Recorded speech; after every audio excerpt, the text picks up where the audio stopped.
अस्सलाम वालेकुम dear viewers. कैसे हैं आप सब? उम्मीद है कि खैरियत से होंगे। Welcome to the romantic novel. और सुनाएं, क्या हाल चाल है? बहुत बिजी शेड्यूल जा रहा है। मुझे बहुत से रिक्वेस्ट भी आई कि लाइव आ जाऊं, लेकिन शेड्यूल बहुत बिजी है। कोशिश करूंगी अपना शेड्यूल सेट करने की। मतलब कुछ भी नहीं हो रहा। मतलब टेस्ट आए हुए ना, तो कुछ भी नहीं हो रहा। रोज सोचती हूँ ये अब करूंगी वो तब करूंगी। रात को बिस्तर पे गिरती मुझे नींद आ जाती है। अदरवाइज मैं मतलब रात को ना सोती नहीं थी पहले, या लेट सोती थी। खैर आज मेरा जागने का रहता है, देखो क्या बनता है। नावल का नाम है तेरी गलियां भूल भुलैया और इसे तहरीर किया है वरदाज हेब ने। सबसे पहले प्लीज़ नमाज पढ़ लीजिएगा, ठीक है? ये बहुत बहुत ज़रूरी है, तो नमाज पढ़ लीजिए।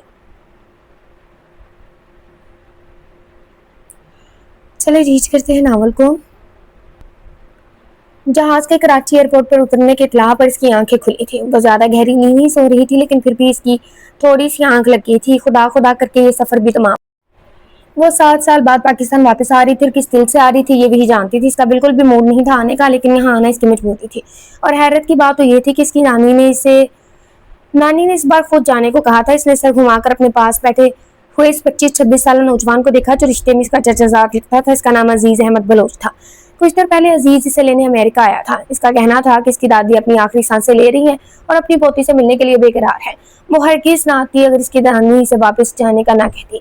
तो इसे हैरत हो रही थी कि इसकी नानी इन लोगों को पसंद नहीं करती थी, लेकिन इस बार उन्होंने ही इजाजत दे दी थी इसे पाकिस्तान जाने की। अपने दादा जान को तो इसने कभी देखा ही नहीं था। शायद बचपन में देखा होगा, लेकिन इसे कुछ भी याद नहीं था। और ना ही तो इसे किसी किस्म की दिलचस्पी महसूस हो रही थी इनसे मिलने में। लेकिन फिर भी एक मरते हुए आदमी की आखिरी ख्वाहिश समझकर जाने पर राजी हुई। इसने एक बेजार सी नजर अजीज पर डाली जो मोबाइल में मगन था। इसके उसके अंदाज से लग रहा था कि इसे गन पॉइंट पर भेजा गया है और वो बादल नख्वास्ता तशरीफ आवर हुआ था तानिया को लेने के लिए। तानिया पहली मुलाकात से उसकी बेजारी महसूस कर रही थी। मैं अपने सारे जरूरी काम, अपनी जॉब सब छोड़ छाड़ कर सिर्फ आपको लेने के लिए आया हूँ कि ये दादा साईं का हुक्म है, वरना मुझे और भी बहुत से काम है। फालतू नहीं हूँ मैं जो आपके जवाब के इंतजार में बैठा रहूं। तानिया को अजीज के अल्फाज याद आए। उसने नागवारी से पहले बदला और फिर जहाज की तरफ नजर घुमाई। जहाज लैंडिंग के लिए तैयार था। अजीज ने तानिया की तरफ देखा। वो इधर उधर देख रही थी। आप अभी याद आई आपके दादा साईं को मेरी, जबकि मेरे वालिदैन की हड्डियां भी गल गई और अब आप चाहते हैं कि मैं अपने सारे जरूरी काम, अपना करियर, अपनी पढ़ाई सब आधे में छोड़ छाड़ कर वापस आ जाऊं सिर्फ इसलिए कि दादा साईं का हुक्म है। पहले क्यों ना याद आई मेरी? तानिया भी हाजिर जवाब थी। पिछले 20 साल से तो ढूंढ रहा था आपको। आपकी प्यारी नानी जान और मामू जान आपको लेकर फरार जो हो गए थे। अजीज का जवाब भी हमला तैयार था। ले दे कि आपकी उम्र 26 साल होगी। मेरे अंदाजे के मुताबिक तो क्या आप 6 साल की उम्र से मेरी तलाश में सरगर्दा है? तानिया ने जैसे मजाक उड़ाया। अजीज के माथे पर बल पड़ गए। इसने सरतापैर इस लड़की को देखा जिसकी जुबान कैंची की तरह चल रही थी। मेरा मतलब है दादा साईं ढूंढ रहे थे आपको। अजीज ने दिली दिल में खुद को कोसा। मैं तो पाकिस्तान में ही थी। अमेरिका तो 7 साल पहले आई हूँ। नीयत होती ढूंढने की तो मिल जाती, लेकिन जब आप जैसे लोगों को आखिरी सांसों में ही मुझ जैसे लावारिस लड़की याद आती है। तानिया ने जताया। ये क्या फजूल बहस में लग गई हो तुम दोनों? तानी, मैं डार्लिंग पैकिंग करो शाबाश। तुम्हारे दादा साईं बीमार है बेटा, एक मरते हुए इंसान का दिल नहीं दुखाते। नानी ने प्यार से तानिया के गाल थपथपाते हुए कहा। नानू ये आप कह रही हैं? आप ही तो कहती थी हमेशा कि इन लोगों को मेरी कोई फिक्र नहीं। तानिया ने कहा तो अजीज ने हैबिट का ब्रेन वॉश। अजीज ने दिल में कहा। जहाज के टायर जमीन से मिले तो अजीज अपने ख्यालों से बाहर आया और मोबाइल फ्लाइट मोड से सॉरी ले आया हूँ मैं मोहतरमा को। अजीज ने मोबाइल में पैगाम दिख कर हवाओं की नजर कर दिया। मीलों दूर बैठी बिस्मा का मोबाइल थरथराया था। वही झटके से खड़ी हुई ब्रेकिंग न्यूज सबको सुनाने के लिए। अम्मा, बाबा, चाची, खुद अजीज ले आया है तानिया को। बिस्मा की चीखती आवाज पूरे घर में गूंजने लगी। अब वो एक एक के पास जाकर यह खबर सुना रही थी। अजीज ने अभी तक किसी को इसकी आमद की इत्तला नहीं दी थी। वो पाकिस्तान पहुंचकर ही सबको बताना चाहता था। एयरपोर्ट पर गाड़ी ड्राइवर समेत खड़ी थी। सारे रास्ते में इसने अजीज से कोई बात नहीं की थी और ना ही तो अजीज को इससे बात करने में कोई दिलचस्पी थी। कब आएगा गाँव? 7 घंटे की मुसलसल मुसाफर तय करने के बाद इसने अजीज से पूछा। 1.5 घंटा और। अजीज ने बिना गर्दन मोड़े इसे जवाब दिया। उसका सर मोबाइल पर झुका हुआ था। 1.5 घंटा और? इसने मुंह बनाकर अजीज की नकल उतारी और गुस्से से इसे घूरती जा रही थी। अजीज ने सफेद हाइनेक के ऊपर स्याह जैकेट पहनी हुई थी। स्याह जींस के साथ पहला अंदाजा जो तानिया ने इसके मुतालिक लगाया था वो ये है कि इंतहाई लापरवाह इंसान है। एक फरीसा जो दादाजान ने इसे सौंपा था तानिया को वापस लाने का, वो सिर्फ इसे अंजाम देना चाहता था और इसे सारे मामले में किसी किस्म की कोई दिलचस्पी नहीं थी और वो बहुत बेजार सा लग रहा था इस अरसे में। गाड़ी अब गांव की कच्ची सड़क से होती हुई एक बंगले के सामने आ रुकी थी। ये घर देखने में हवेली नुमा नहीं था, बल्कि शहर के स्टाइलिश बंगले जैसा था। गांव अब काफी तरक्की कर चुके थे। वो गाड़ी से उतरे तो घर की खवातीन और कुछ मर्द इनके इस्तकबाल के लिए खड़े थे। वो बारी बारी सबसे मिली। इसके लहजे में कोई गर्म जोशी नहीं थी, ना ही तो इसके सामने वाले के चेहरे से कोई खास खुशी जाहिर हो रही थी। हाँ, थोड़ी बहुत बेजारी जरूर महसूस हो रही थी इसे। इनसे बाद में मिल लीजिएगा, पहले दादा साईं के पास चले, वो आपके इंतजार में है। बानो बेगम के सवालात शुरू हुए तो अजीज ने जल्दी में कहा और तानिया को अपने साथ चलने का इशारा किया। वो दोनों सबको यहाँ ही खड़ा छोड़कर वलायत बलोच के कमरे की जाने बढ़ गया। अचानक राहदारी में अजीज इसे रोक कर बोला, दादा साईं की सेहत सही नहीं है। वो कोई नेगेटिव रवैया बर्दाश्त करने की पोजीशन में नहीं है। मैं जानता हूँ आपको कोई खास दिलचस्पी नहीं दादा साईं में, लेकिन मैं बता रहा हूँ, अगर आपकी किसी बात से इनकी तबीयत बिगड़ गई तो मुझसे बुरा कोई नहीं होगा, और मुझसे बुरा कोई है भी नहीं। अजीज ने अचानक पीछे मुड़कर कहा तो तानिया चौंकी। अजीज की धमकी से इसका सर एक पल को पीछे हुआ, जैसे कि समझने की कोशिश करी। अजीज रुका नहीं। अपनी धमकी देने के बाद फिर से अपनी इसी रफ्तार से चलने लगा। वो थोड़ा रुकी, हैरत से अजीज की पिछ को तके जा रही थी। फिर से इसके पीछे भागी ताकि इसके हमराह चल सके। ये रही आपकी पोती, ले आए हूँ इन्हें, अजीज ने कमरे में दाखिल होते हुए कहा। वलायत अली बलोच जो लेटे हुए थे उठकर बैठ के, आ गया मेरा बच्चा। वलायत अली बलोच ने गर्मजोशी से बाहें फैलाए कहा। तानिया आगे बढ़कर उनके हिसार में आई। ठीक तो सॉरी, थक तो नहीं गई मेरी बच्ची? वलायत अली बलोच ने तानिया को पास बिठाते हुए कहा। तानिया ने नफी में सर हिलाया। अजीज ने तंग तो नहीं किया? उन्होंने फिर पूछा। तानिया ने एक नजर अजीज पर डाली। वो वलायत अली बलोच का सवाल सुनकर तानिया को देखने लगा, शायद जवाब का मुंतजिर था। दादा साईं, ये मुझे डरा रहे थे, धमकी दे रहे थे कि मेरी बातों की वजह से आपकी तबीयत खराब हुई तो इनसे बुरा कोई भी नहीं होगा। अब बताएं दादा साईं, मैं भला ऐसी बातें क्यों करूंगी कि आपकी तबीयत खराब हो? क्या सिर्फ यही आपके होते सोते हैं? मैं आपकी और आप मेरे कुछ नहीं लगते? ऐसे आंखें दिखाकर मुझे धमकी दी, मैं तो डर ही गई दादा साईं, तानिया ने वलायत अली बलोच के गले लगते हुए कहा। तानिया की बात पर अजीज चौंका। इसे बिल्कुल इस बात का अंदाजा नहीं था कि तानिया इतनी बेबाकी से सब कह देगी। अजीज, ये मैं क्या सुन रहा हूँ? तुमने मेरी बच्ची को धमकी दी, इसे डराया? पहले दिन ही तुम शुरू हो गए। खबरदार जो आज के बाद मेरी बच्ची को कुछ कहा तो। वलायत अली बलोच ने अजीज को आंखें दिखाई। अजीज ने खुखार नजरों से तानिया को घूरा। वो वलायत बलोच के सीने से लगी बैठी थी किसी बच्ची की तरह। दादा साईं, देखें ये मुझे घूर रहे हैं, इनको कहें कि बाहर जाएं, मुझे आपसे बहुत सारी बातें करनी है। तानिया ने पहले शिकायत लगाई और फिर इसके जाने की इतला की। अजीज, तुम बाहर चले जाओ, हम दोनों बातें करेंगे, वलायत बलोच ने कहा तो अजीज उठ खड़ा हुआ। वह दादा साईं पोती के आते ही आपने पार्टी बदल ली, अजीज ने शिकवा किया और वहां से चला गया। दादा साईं से बातें करने और इसे अजीज के खिलाफ करने के बाद तानिया उनके कमरे से बाहर निकली, किसी की तलाश में। कोई इसे इसका कमरा दिखा दे। वो नीम अंधेरी राहदारी में चलती जा रही थी कि फिर अचानक किसी ने इसका हाथ खींचकर इसे करीब किया। आती अपनी शैतानियां शुरू कर दी तुमने? कान खोलकर सुन लो, ये चालाकियां और चालबाज में अजीज अहमद बलोच के साथ नहीं चलेंगी, समझी? वरना, अजीज ने दबी दबी आवाज में धमकी दी, वरना क्या कर लोगे? तानिया ने हाथ झटके से हाथ छुड़ाया। वरना पीछे एक बाग है, वहां पर मैंने एक कब्र खोद रखी है, इसमें तुमको जिंदा दरगूर कर सकता हूँ आराम से, किसी को पता तक नहीं चलेगा। सुबह सब समझेंगे कि लड़की भाग गई। अजीज से डराता हुआ वहां से तेजी से निकल गया। तानिया वाकई डर गई। हाय अल्लाह, इतना खौफनाक इंसान, कब्र के नाम। और उसने थूक निकला। इसका हाथ अपनी गर्दन तक गया। कैसे कैसे लोग हैं, इनका कोई भरोसा भी नहीं। वाकई ना दफन कर दे मुझे। वो ड्रामे में भी तो दिखा रहे थे ना टीवी पर, सरदार लड़की को जिंदा दरगोर कर रहा था। खौफ की एक लहर से इसकी रीढ़ के डी में सरायत करने लगी। एक तो ये राहदारी भी सुनसान है, पता नहीं कहाँ है सब। वो परेशान हुई कि सामने से बिस्मा आती दिखाई दी। मैं तुमको ही ढूंढ रही थी, आओ तुमको तुम्हारा कमरा दिखा दूं। बिस्मा ने गर्मजोशी से इसका हाथ पकड़ा और इसे खींचते हुए ले जाने लगी। तानिया इसके साथ खींचती चली गई। वलायत अली बलोच के 3 बेटे थे, अनाम अली बलोच, नजाम अली बलोच और फारूक अली बलोच। उनके सबसे छोटे बेटे फारूक अली बलोच और इनकी अहलिया मुकद्दस बेगम कार के हादसे में दुनिया फानी से कोच कर गए थे। कार में मौजूद इनकी 2 साला बेटी तानिया ही जिंदा बच सकी थी।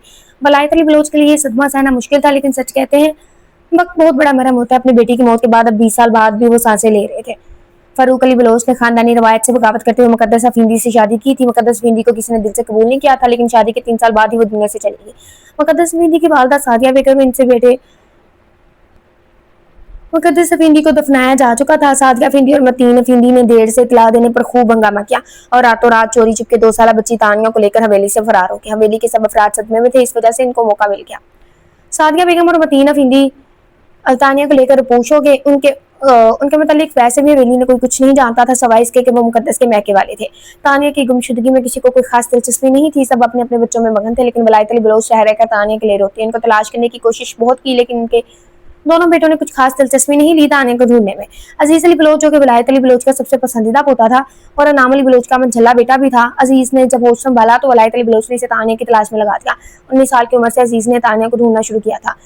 कौन सी जगह नहीं थी जहाँ की खाक अजीज अली बलोच ने छान ना मारी हो। बुलाकर तानिया का पता इसे अमेरिका में मिला। अजीज अली बलोच अपनी तमाम तर मसरूफियात रख करके भागा भागा अमेरिका पहुंचा और तानिया को वापस लाने में कामयाब हो गया। इस सारे अरसे में वो इतना थक चुका था कि इसे तानिया को बिन देखे ही इससे नफरत हो गई थी और अब आते ही इसकी कारस्तानियां देखकर वो मुतमईन था कि तानिया मोहब्बत के लायक नहीं, चालाकी धोखेबाजी से अपनी नानी और मामू से विरसे में मिली थी, ऐसा अजीज बलोच सोचता था। सुबह सुबह वो बिस्मा का हाथा में पीछे बाग तक आई। अभी धुंध भी पूरी तरह से नहीं हटी थी। कहाँ है बाग? तानिया ने पूछा। यही तो है बाग, बिस्मा ने जवाब दिया। ये बाग है? तानिया ने अपनी शाल दुरुस्त करते कहा। हाँ, बिस्मा ने कहा। ये खंडर, ये जंगल तुम्हें बाग लग रहा है? तानिया को गुस्सा आने लगा। पहले यहाँ बाग हुआ करता था, अम्मी बताती हैं कि बहुत खूबसूरत बाग था। फिर फारूक मामू की वफात के बाद नाना सिंह ने बाग को देखा तक नहीं, कहते थे मेरा गुलशन उजड़ गया, अब बाग का क्या करूंगा, मगर आज तक इसे बाग ही कहते हैं। लेकिन तुम ये बताओ कि इतनी सुबह सुबह तुम पर क्या भूत सवार हो गया था बाग देखने का? बिस्मा का तजस्सुस खत्म ही नहीं हो रहा था। बहुत जरूरी काम है, आओ।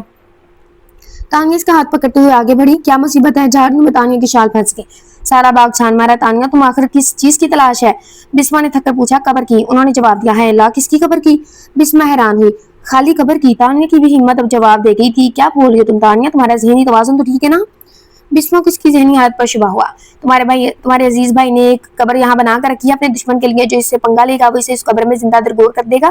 तानिया ने ऐसे कहा जैसे कोई बहुत ही राज की बात से बता रही हो। बिस्मा हंसने लगी, इतनी हंसी कि इसके पेट में मरोड़ पड़ गए। क्या है, हंस क्यों रही हो?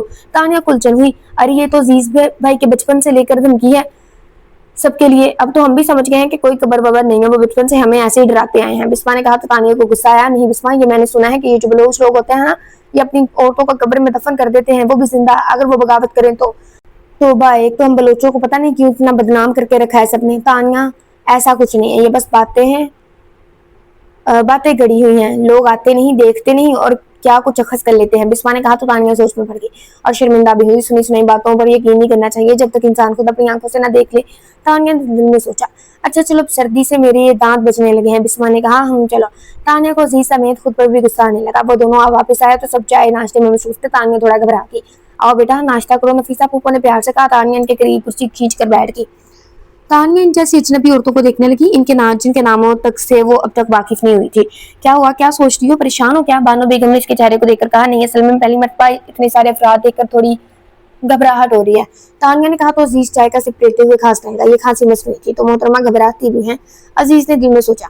कहाँ गई थी इतनी सुबह सुबह तुम दोनों? चाय भी नहीं पी? नफीसा बेगम ने कहा। वो आंटी हम बाग की सैर को गई थी। तानिया ने मतलबी नजरें अजीज पर डालते हुए कहा।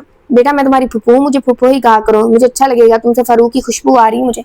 नफीसा ने अपने आंसू अपनी उंगली से साफ करते हुए कहा। फिर बारी बारी सब अपना तारुफ करवाने लगी। मैं तुम्हारी चच्ची बानो हूँ। तुम्हारे बड़े चचा नाम की सोचा, बानो बेगम ने कहा। मैं जोबिया हूँ, तुम्हारी छोटी चच्ची, तुम्हारे निजाम चाचा की बीवी और अजीज की माँ। अजीज जिसके साथ तुम आई हो, अजीज मेरा इकलौता बेटा है। अजीज के अलावा मेरी 2 बेटियां हैं, वो दोनों शादीशुदा और अपने घरों में खुश है माशाल्लाह। जोबिया बेगम ने कहा। इकलौता चश्मो चिराग। तानिया ने दिल में सोचकर ऐब्रो चुकाए। इतने सारे अफराद का तारुफ तानिया को जहन में नहीं बैठ रहा था और ना ही तो उनके नामों को याद रखने में तानिया को कोई दिलचस्पी थी।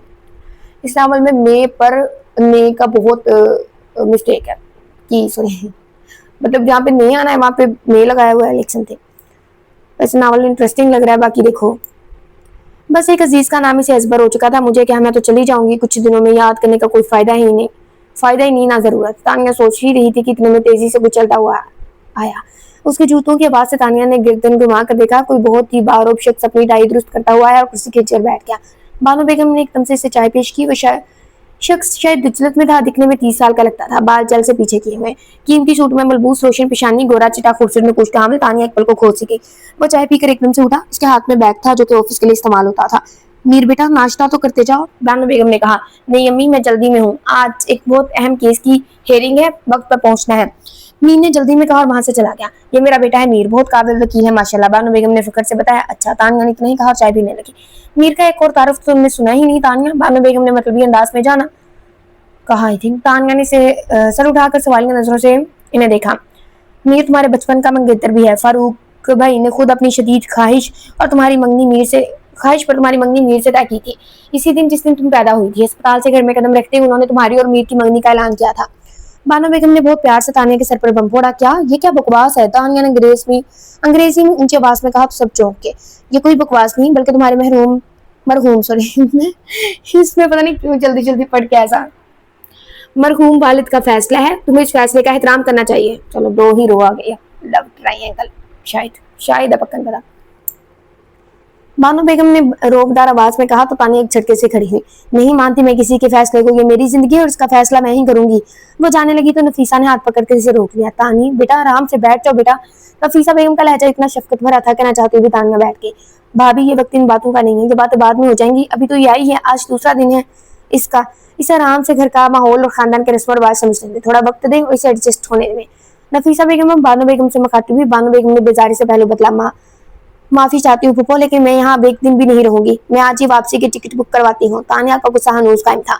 इस दहलीज को पार करके तो दिखाओ, तुम शायद हमें जानती नहीं हो। बानो बेगम की बात पर तानिया के कान खड़े होके इसे खूंखार नजरों से अजीज को देखा। अजीज नजरें चुरा गया।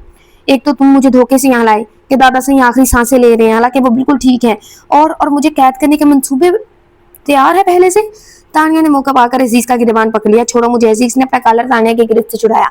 अगर मैं ऐसा ना कहता तो तुम आने पर राजी होती? बताओ, और हालत देखिए तुमने दादा साई की, देखी है ना, बताओ कितना तड़पे हैं वो तुम्हारे लिए, खुद देख लो तुम। अजीज ने कहा। तो तानिया गुस्से से तेज तेज सांसें लेने की से घूरती जा रही थी। अब मुझे घूरना बंद करोगी? अजीज को उलझन हुई। और ये मंगनी मंगनी और दहलीज पार करने वाली बात, ये भी तुम्हारी प्लानिंग में शामिल था ना? तानिया ने कहा। कसम ले लो मुझे इस बारे में कुछ नहीं पता, मैं तो बस दादा साई के लिए तुम्हें तलाश कर रहा था। अजीज ने कहा। मेरी वापसी का बंदोबस्त करो आज ही, वरना। तानिया ने धमकी दी। वरना? ये वरना वाली धमकी आज तक किसी ने अजीज बलोच को नहीं दी। जानती नहीं तुम मुझे? अजीज ने कहा। जानती हूँ, छोटे बच्चों की जाली कबर की धमकी देकर डराने वाले एक फालतू इंसान हो तुम, और कुछ नहीं। तानिया ने मुंह चढ़ाकर कहा। तुम छोटी बच्ची हो? अजीज ने सरता पैर से घूरते हुए पूछा। मैं अपनी नहीं, बिस्मा वालों की बात कर रही हूँ, सब बता दिया बिस्मा ने मुझे। तानिया ने कहा। ओ अच्छा, वो न्यूज रिपोर्टर? अजीज हंसने लगा।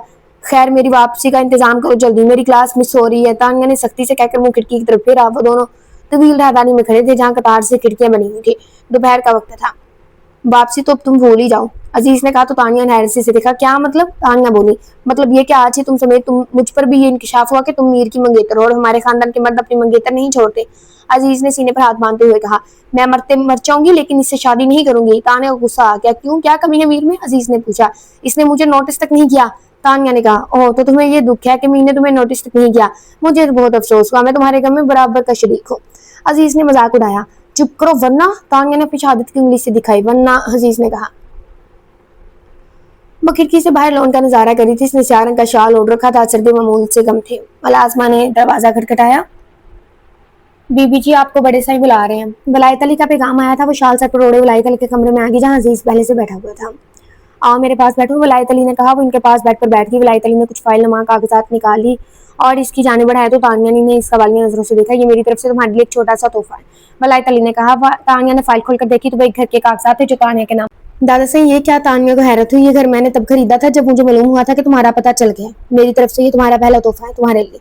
इसके अलावा मेरी जायदाद में से जो भी फारूक का हिस्सा बनता है वो सब भी मैंने तुम्हारे नाम कर दिया है, वलायत अली ने कहा। तो तानिया सोच में पड़ गई। बेटा ये जो बलोच लोग होते हैं ना, ये अपनी औरतों को जूती की नोक पर रखते हैं, इनको दीवारों में चिनवा देते हैं, जिंदा दरगोर कर देते हैं, इनको जायदाद में से शरई हक तक नहीं देते। इसलिए मैं तुम्हें वहां से लेकर आई थी कि तुम्हारे साथ वो सब जुल्म ना हो। तानिया को अपनी नानी की बात याद आई। कितना गलत बताया था नानी जान आपने मुझे, अफसोस होने लगा। लेकिन दादा साहब मैं इतनी सारी जायदाद का क्या करूंगी? तानिया ने कहा। बेटा ये तुम्हारा हक था, मैंने तुम्हें दे दिया, अब तुम्हारी मर्जी है, तुम जो भी करो इनका। मैंने अपना फर्ज निभा दिया और मैंने अपनी जिंदगी में ही तुम्हारा हिस्सा दे दिया है ताकि मेरे मरने के बाद कोई तुम्हारे साथ नाइंसाफी ना कर सके। वलायत अली ने कहा। तो एक पल को तानिया तड़प गई। अल्लाह ना करे दादा सही अपने मरने की बातें क्यों कर रहे हैं, अल्लाह आपको लंबी जिंदगी दे। तानिया की आंखें नम होगी। इसे लग रहा था कि इसकी कोई इमोशनल अटैचमेंट नहीं है वलायत अली के साथ, लेकिन आज इसकी सोच गलत साबित हो गई थी। इसे उनके मरने की बात बिल्कुल भी अच्छी नहीं लगी थी। और कितना जीऊंगा बेटा, मेरी हसरत यही थी कि मैं मरने से पहले मैं तुम्हें देख लूं, तुम मेरे फारूक की आखिरी निशानी हो। इस बाप के दिल से पूछो जिसका बेटा भरी जवानी में मनो मिट्टी तले दब गया। बाकी सारी जिंदगी इस बाप ने कितनी नसीहत में गुजारी ये खुदा ही जानता है। बस अब मेरी आखिरी ख्वाहिश यही है कि तुम्हारी उम्मीद की शादी धूमधाम से करो। अपनी आखिरी ख्वाहिश पूरी करके भी मैं दुनिया से चला जाऊंगा। लग रहा है खुदा ने मेरी सांसें अब तक इसलिए रोक कर रखी हुई है ताकि मैं तुम्हारी और मीर की शादी देख सकूं। वलायत अली ने कहा। तो तानिया ने अजीज को घूरा। तानिया कुछ बोलने के लिए अपने लब खोलने चाहे तो अजीज ने आंखों की इशारे से नफी में सर हिलाकर इसे कुछ भी बोलने से रोक दिया तो वो चुप होगी। तुमने मुझे चुप रहने का इशारा क्यों किया दादा सही के सामने? मैं समझी नहीं। कमरे से बाहर आकर तानिया ने जी से पूछा, मुझे पता था तुम दादा सही सामने यही कहने वाली थी कि तुम्हें ये रिश्ता कबूल नहीं है। मैं नहीं चाहता था कि तुम इनके सामने ये बात करके इनका दिल दुखाओ। अजीज तेजी तेजी से राहदारी में चलता जा रहा था। तानिया से कदम मिलाने की कोशिश में तेज तेज चल रही थी, लेकिन अजीज की रफ्तार तेज थी। अब मैं क्या करूं, दादा सही तो इतना कुछ सोचकर बैठे हुए हैं और मैं इनका दिल नहीं तोड़ सकती, लेकिन ये भी सच है कि मैं मीर से शादी नहीं करूंगी। मेरी तो कुछ समझ में नहीं आ रहा। तानिया परेशानी से बोली, अब तुम ये खामखा की जिद छोड़ दो। क्या कमी है मीर में, मुझे बताओ। वो इस कदर शानदार शख्सियत का मालिक है कि कोई भी लड़की इसकी हमराही पाकर खुद को खुश नसीब तस्वर करेगी। इनकार की कोई खास वजह है नहीं तुम्हारे पास, सवाए एक फजूल की जिद के? अजीज ने कहा। वो अपने ट्राउजर की जेबों में हाथ डाले चलता जा रहा था। मैंने एक आजाद जिंदगी गुजारी है, मैं पाबंदियों में नहीं रह सकती। मैं यहाँ गाँव में नहीं रह सकती। अनिया ने कहा, मेरे ख्याल से अभी तो थोड़ी देर पहले ही दादा जान ने तुम्हें एक बहुत बड़ा बंगला गिफ्ट किया है, जो कि पाकिस्तान के सबसे बड़े शहर में है। और मीर भी बहुत ज्यादा वक्त शहर में ही गुजारता है, गाँव वो बहुत कम आता है। राहदारी खत्म हो गई थी। अजीज अपने कमरे के सामने आकर रुक गया। लेकिन वो बहुत रूड टाइप है, मुझे ऐसे लोग नहीं पसंद। तानिया ने कहा, ये तुम्हारी गलतफहमी है। मीर बहुत ही सुलझा हुआ और अच्छा इंसान है, अजीज ने कहा, और कमरे में घुस गया। इससे पहले कि तानिया इसके कमरे में घुसती है, अजीज ने जोर से दरवाजा बंद किया तो तानिया को बहुत अजीब लगा। ये क्या तरीका है, मैं तुमसे बात कर रही थी ना, इस तरह से मेरे मुंह पर दरवाजा क्यों बंद किया? कोई तमीज नहीं है तुम्हें, जाहिल इंसान। तानिया कमरे के अंदर आ गई और अजीज पर बरस पड़ी, क्योंकि मेरे पास इतना वक्त नहीं है कि मैं तुम्हारे मसले सुलझाता फिरूं। मुझे और भी बहुत सारे काम है, अजीज ने कहा। तो तानिया को हंसी आ गई। हंस क्यों रही हो? अजीज को उलझन हुई। मैं तो जब से आई हूँ तुम्हें फारिग ही देख रही हूँ। कौन सा ऐसा जरूरी काम है करने के लिए तुम्हारे पास? सारा दिन दादा सही के कमरे में बैठकर सबके खिलाफ इनके कान भरते रहते हो। यहाँ सबसे मुराद तानिया खुद थी। मैं तुम्हें यह बताना जरूरी तो नहीं समझता, लेकिन फिर भी तुम्हारी मालूमात में इजाफे के लिए बता रहा हूँ कि मैं एक बहुत बड़ी कंपनी में एक अच्छी पोस्ट पर फाइज हूँ, लेकिन फिलहाल दादा सही की तबीयत की वजह से इनका ख्याल रखने के लिए लंबी छुट्टी ले रखी है। इसने बताया। ओ अच्छा, वैसे दादा सिंह का ख्याल रखने के लिए यहाँ पर बहुत सारे मुलाजिम मौजूद हैं। मेरा नहीं ख्याल कि तुम्हारी कोई खास जरूरत है इनको। तानिया ने कहा। कर दी ना पत्थर दिल लड़कियों वाली बात। दादा सिंह को दुआओं की जरूरत नहीं है, हौसले की जरूरत है, कंपनी की जरूरत है। इन्हें किसी ऐसे इंसान की जरूरत है जो इनके साथ बातें करे, इनकी दिलजोई करे। घर में कोई भी इनके पास नहीं बैठता, सब अपनी जिंदगी में मसरूफ है। मैं बचपन से इनके साथ बहुत अटैच हूँ और वो मुझसे दूर नहीं रह सकते हैं, लेकिन तुम नहीं समझ सकती हो मेरी दादा सही से इमोशनल अटैचमेंट को। मैं अपने सारे जरूरी काम छोड़कर इन्हीं की वजह से यहाँ बैठा हुआ हूँ। अजीज ने कहा। तो तानिया को शर्मिंदगी हुई। तानिया बाहर लॉन में चली और नानी को फोन मिला और सारी तफसीलात बताने लगी कि दादा सही ने इतनी बड़ी जायदाद और बंगला इसके नाम किया और मेरी से मंगनी का भी बताया। सादिया फींदी सुनकर बहुत खुश हुई। स्पीकर ऑन था, मैं तीनों फींदी भी सुन रहे थे। वो विक्ट्री का निशान बनाया, जिससे इन दोनों का मकसद पूरा हो गया और तानिया को वहां भेजने का। ये तो बहुत अच्छी बात है कि विलायत अली ने तुम्हें तुम्हारा हक दे दिया। अब तुम ऐसा करो कि जल्द से जल्द वापस आ जाओ, जायदाद के सारे कागजात लेकर। हम तीनों वापस पाकिस्तान शिफ्ट हो जाएंगे और इसी बंगले में रहेंगे जो बंगला तुम्हारे दादा ने तुम्हारे नाम किया है। और खबरदार, जो मेरे से शादी पर तुमने हामी भरी दो, इन लोगों को इनके हाल पर छोड़कर चली जाओ और वहाँ कागजात ध्यान से संभालना, सब ले आना, ताकि हम वापस पाकिस्तान शिफ्ट हो जाए। रहीना फींदी ने फोन सादिया फींदी के हाथ से लेते हुए कहा, लेकिन दादा सही मुझे वापस नहीं जाने देंगे। तानिया उलझन में पड़ गई थी। तुम किसी को बताओ मत और चोरी चुपके वहां से निकल आओ। तुम्हारी मीर से शादी सिर्फ इसलिए करवाई जा रही है कि घर की जायदाद घर में ही रहे, और बंगला इसलिए दिया ताकि तुम और मीर वहां रह सको। शादी के बाद जायदाद तुम्हारे नाम कर दी इसलिए कि शादी के बाद मीर को मिल सके।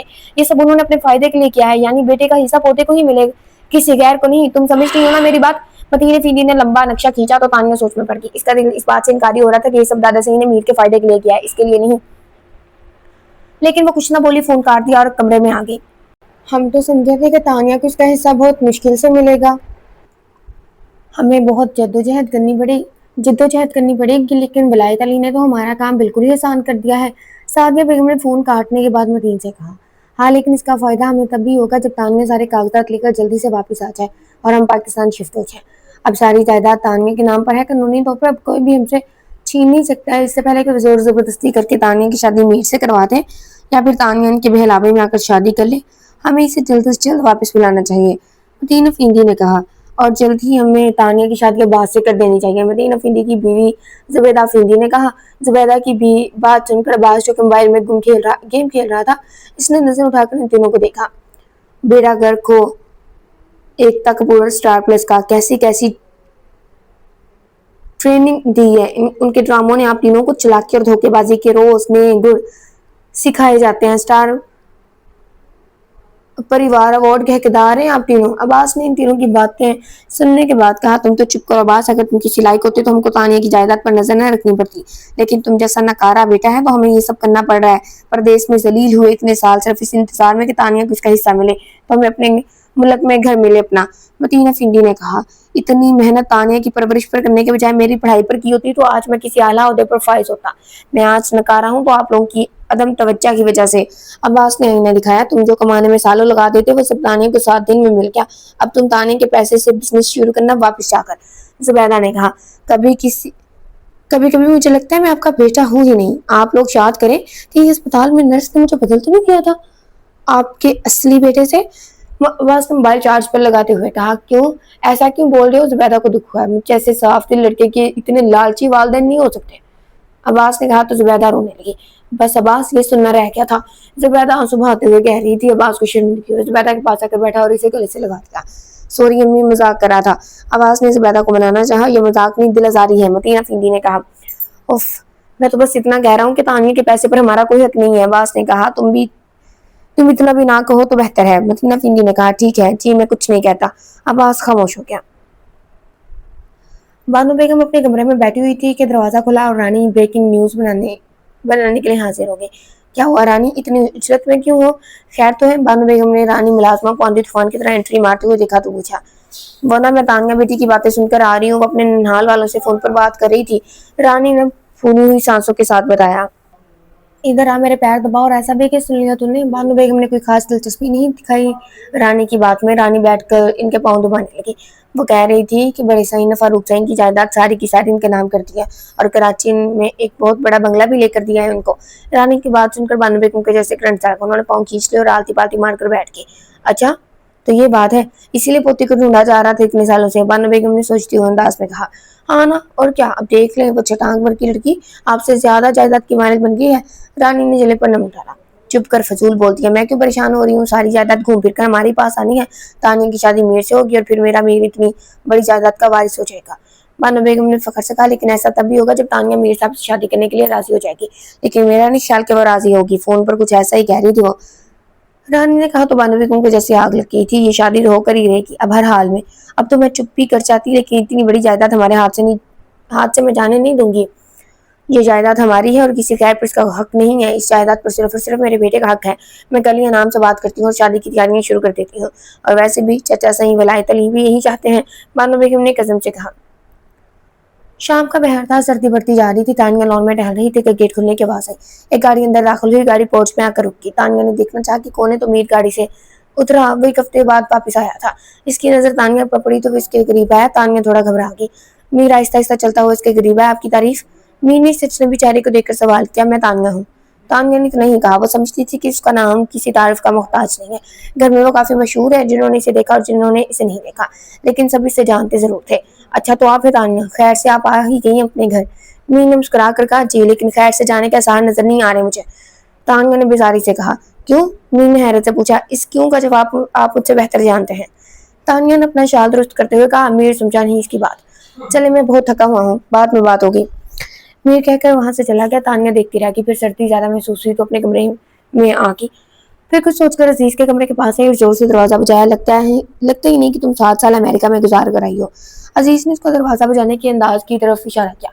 मैं 15 साल पाकिस्तान में रही हूँ। तुम बस ये याद रखो, पाकिस्तानियों वाली सारी खूबियां तुम्हें मुझ में मिलेंगी। बदर हल्ले से अंदर आई। मेरे कमरे में ऐसे गुस्से चली आती हो जैसे कि मेरी बीवी हो। इसकी एंट्री को देखकर अजीज ने कहा। इसकी इस बात पर बिना कुछ कहे वो जाने को मुड़ी। गुस्से से तो अजीज ने इसका हाथ पकड़कर इसे रोका। अरे मजाक करा था, अजीज बोला। तान ने पहले अजीज की आंखों में देखा और फिर हाथ को जैसे अजीज ने पकड़ा हुआ था। अजीज ने इसका हाथ छोड़ दिया। अच्छा बोलो, क्या काम है? अजीज ने इसका गुस्सा ठंडा करना चाहा। शराफत से मेरी वापसी का बंदोबस्त करो, वरना मुझसे बुरा कोई नहीं होगा। तानिया ने शहादत की उंगली की तरफ इशारा करते हुए कहा। सॉरी, मैं ये नहीं कर सकता। अजीज कहता हुआ बेड पर बैठ गया। शर्म तो नहीं आती? तानिया ने नफी में सर हिलाते हुए कहा। किस बात पर? अजीज ने अब्रुझ कर पूछा। एक तो तुम मुझे यहाँ फंसा दिया, ऊपर से अब अपनी कमीनगी दिखा रहे हो। तानिया बोली तो अजीज ने पहलू बदला। सुनो, ये घर तुम्हारा असली घर है, तुम्हारे माँ बाप का घर है। मत बोलो अगर फारूक चाचा जिंदा होते तो तुम यहाँ ही रह रही होती, और अगर तुम्हारी नानी मामू तुमको गवाह ना करते तो तब भी तुम यहाँ ही होती। यही तुम्हारा घर होता और यही तुम्हारा घर है और होगा मुस्तकबिल में भी। अजीज ने कहा तो तानिया के माथे पर बल आ गया। ठीक है, देखती हूँ मैं, कौन रोकता है मुझे जाने से। तानिया कहकर वहां से चली गई। अजीज सर पकड़ कर बैठ गया। पिछले 8 साल से इस मुसीबत को ढूंढ रहा था और इस मुसीबत को घर में भी खुद ही लाया हूँ, अजीज ने कहकर आंखें बंद कर दी। तान्या अपने कमरे में चक्कर काटती जा रही थी। इसकी समझ में कुछ नहीं आ रहा था। वो कमरे से बाहर आई फिर कुछ सोचकर मीर के कमरे की जानी पड़ी और दरवाजे पर आकर रुक गई। पहले सोचा कि दस्तक दे या ना दे, फिर इसने दस्तक दे दी। कौन है? अंदर से आवाज आई, मैं हूँ तान्या। तान्या ने सिपाही अंदाज में कहा, अंदर आ जाए। मीर की आवाज आई। तान्या अंदर आई। देखा तो मीर बेड पर लैपटॉप ऑन किए बैठा था। बर्फ से होलिये में था। मुझे आपसे बहुत जरूरी बात करनी है, तान्या ने सख्ती से कहा। तो मीर ने हैरत से देखा और फिर लैपटॉप की साइड पर रखकर पूरी तरह से इसकी तरफ बचा हुआ। जी बोले, मैं सुन रहा हूँ। मीर ने इसकी तरफ देखते हुए कहा, मुझे ये कहना है कि मैं आपसे शादी नहीं कर सकती, किसी भी कीमत पर नहीं कर सकती, और मैं किसी के प्रेशर में नहीं आने वाली। ये मेरी जिंदगी है और मुझे पूरा हक है अपने फैसले खुद करने का। आप अपनी तरफ से कोई खुशफहमी मत पालिएगा, मैं हर किसी आपसे शादी नहीं करूंगी। तान्या ने बिना कोई तमहीद बांधे सीधा कहा। तो मीर अपनी जगह से खड़ा हुआ, अपने ट्राउजर की जेब में हाथ डाले इसके करीब आया, इसकी आंखों में देखकर बोला, बस इतनी सी बात? मीर ने अपने चेहरे पर मुस्कुराहट सजाए कहा। तो तान्या हैरान हुई। ये इतनी सी बात है? ये आपको इतनी सी बात लगती है? एक लड़की आपके मुंह पर आपसे शादी से इनकार कर रही है, आपको बुरा नहीं लग रहा? वो आपको धुतकार रही है, ये आपके लिए इतनी सी बात है? तान्या को हैरत हुई। जाहिर सी बात है, ये आपकी अपनी जिंदगी, इसका फैसला करने का पूरा पूरा हक आपको। अगर कोई लड़की मुझसे शादी नहीं करना चाहती और मेरे मुंह पर आकर मुझे इनकार कर रही है, तो इसमें इतना परेशान होने वाली कौन सी बात है? और मुझे क्यों बुरा लगेगा? ये फैसला करना हर किसी की अपनी दस्तरस में है। अगर आपको मुझसे शादी नहीं करनी है तो फिर ठीक है, कोई मसला नहीं है, मैं आपकी रजा में खुश हूँ। मैं तो चिल लूँ, मीर ने कहा और वापस बेड पर बैठकर लैपटॉप की तरफ बचा हुआ। तान्या को ठंडी पड़ी। इसके इस अंदाज से उल्टा गुस्सा आ गया। कोई सेल्फ रिस्पेक्ट नामी चीज है या नहीं आप में? एक लड़की आपसे शादी से इनकार कर रही है, मेरे ख्याल से आपको इस बात पर गुस्सा आना चाहिए।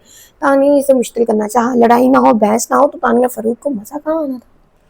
नहीं, अगर वो मान भी रहे तब भी चैन नहीं आ रहा इस लड़की को। इसमें सेल्फ रिस्पेक्ट कहाँ से आ गई? मैं बार बार कह रहा हूँ कि आपका हक है। अगर आपको शादी नहीं करनी है तो फिर ठीक है, कोई मसला नहीं है, आप आराम से रहें, आपके साथ कोई जबरदस्ती नहीं की जाएगी। मैंने बिना इसकी तरफ देख के कहा। इसकी नजर लैपटॉप पर मरकूज थी। ताने को मजीद गुस्सा आया। क्यों करूँ मैं आपसे शादी? कौन सा आप में सुरखाब के पर लगे हुए हैं जो मैं आपसे शादी करने पर राजी हो जाऊंगी? नहीं करनी है आपसे शादी, तान्या फिर बोली। मीर ने अपनी मुस्कुराहट दबाने के लिए निचला होंठ दांतों तले दबाया। हाँ तो कह तो रहा हूँ ना करे मुझसे शादी, आप कोई जबरदस्ती नहीं है, इट्स ओके, मीर ने कहा। तान्या एकदम से इसके करीब आकर लैपटॉप इसके सामने से उठाकर साइड टेबल पर रख दिया। मीर इसकी सरकत की वजह समझ नहीं पाया। इंतहाई कुछ चीट इंसान है, आपको मेरी बात समझ में नहीं आ रही है? तान्या अब जोर जोर से सांसें ले रही थी। मीर अब खड़ा हो गया। जी वाकई मुझे आपकी बात समझ नहीं आ रही, क्या आप मुझे अच्छे तरीके से समझाएंगे कि आप कहना क्या चाह रही हैं? मीर ने सीने पर हाथ बांधे और उसकी आंखों में देखकर कहा, मैं ये कहना चाह रही हूँ कि मेरे इनकार करने से कुछ नहीं हो सकता है। सब घर वाले यही चाहते हैं, खासकर दादा सही की आखिरी ख्वाहिश है कि हम हमारी शादी धूमधाम से करें। मेरे कहने का मतलब है कि मुझे हर तरह से प्रेशराइज किया जा रहा है आपसे शादी करने के लिए। तान्या ने खुलकर कहा। तो मीर की समझ में बात आई। ओ अच्छा, तो ये बात है। मीर ने हाँ के अंदाज में सर को झुंझुनी और तान्या की बात समझते हुए कहा, हाँ यही बात है। तान्या ने गदा से सर को खम देते हुए कहा। अब मीर ने इसकी बात को संजीदगी से लिया था। सॉरी, चेयर खिसक गई। अब वो दिल ही दिल में खुश हुई। तान्या फरूक, मैं मीर अली बलोच खुदा को हाजिर नाजर जान कर आज आपसे ये वादा करता हूँ कि आज तक मीर अली बलोच जिंदा है जब तक आपके साथ इस घर में कोई जबरदस्ती नहीं कर सकता, और जिस दिन किसी ने आपके साथ जबरदस्ती की तो समझ आइएगा कि मीर अली बलोच मर चुका है। मिटाते दिल चित गया। मीर ने इसकी आंखों में देखकर कहा। तान्या इसे देखेगी, वो इसे हैरान पर हैरान किया जा रहा था।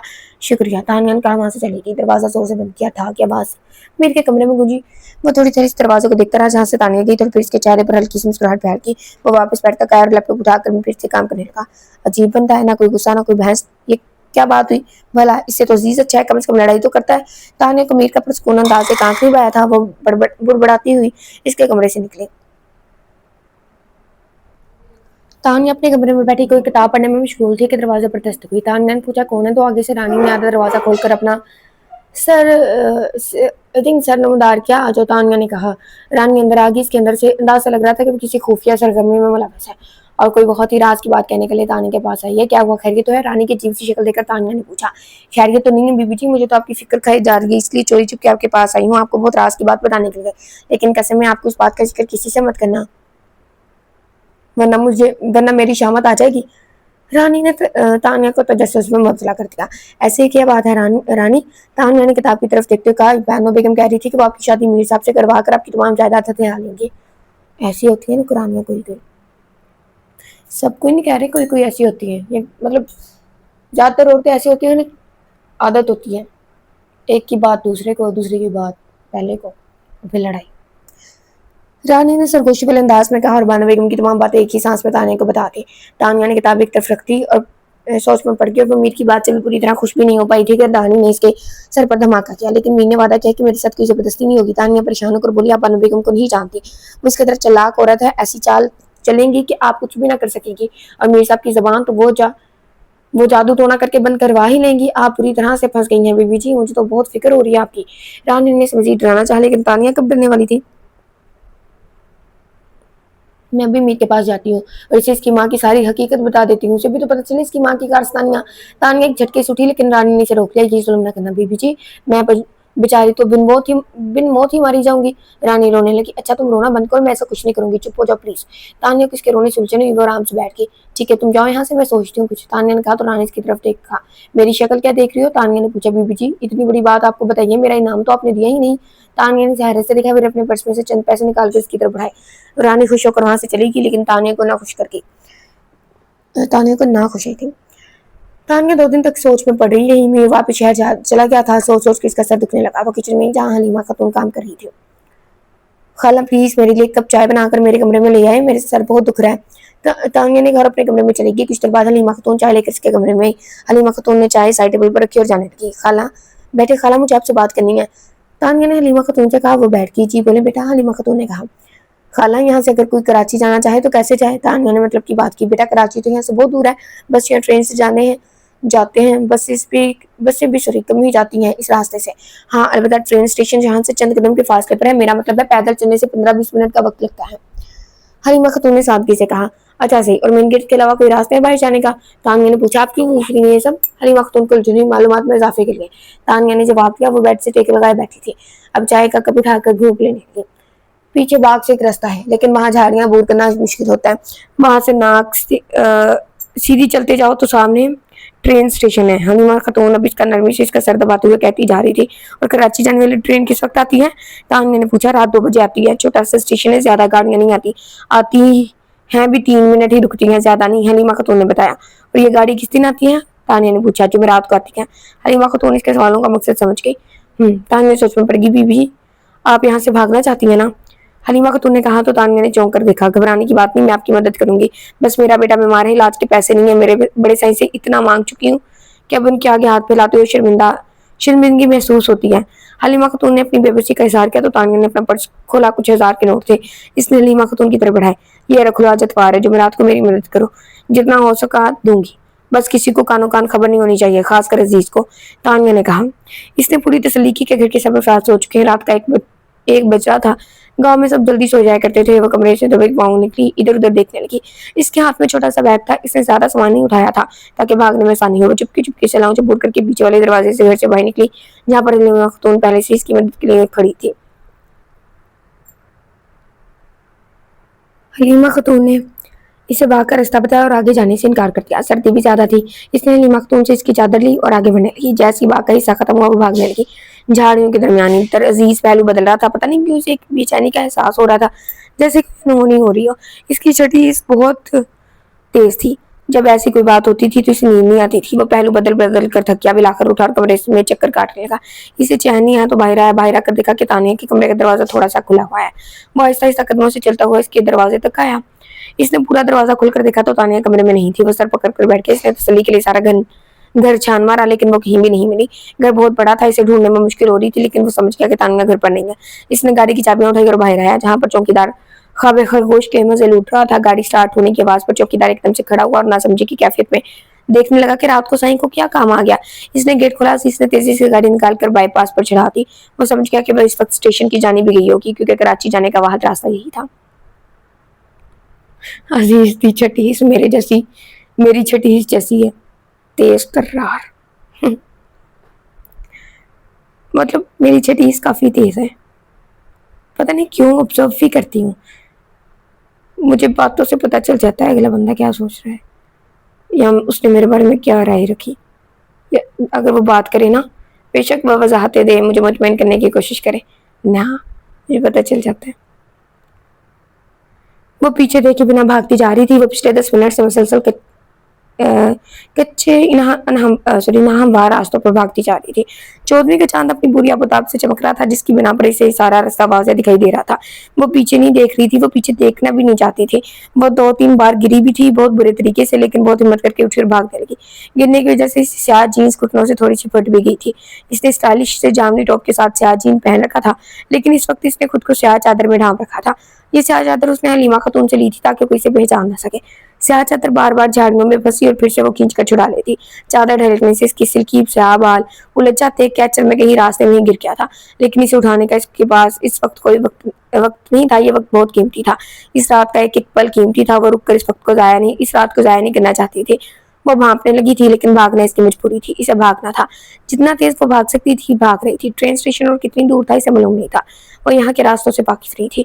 यह ऐसा सुनसान रास्ता था जहाँ से बहादुर मर्द भी गुजरते हुए डरता था, लेकिन सलाम इस 22 साल नाजुक सी लड़की को, जो बियाबान में पिछले 20 मिनट से मसलसल अकेली भागे जा रही थी।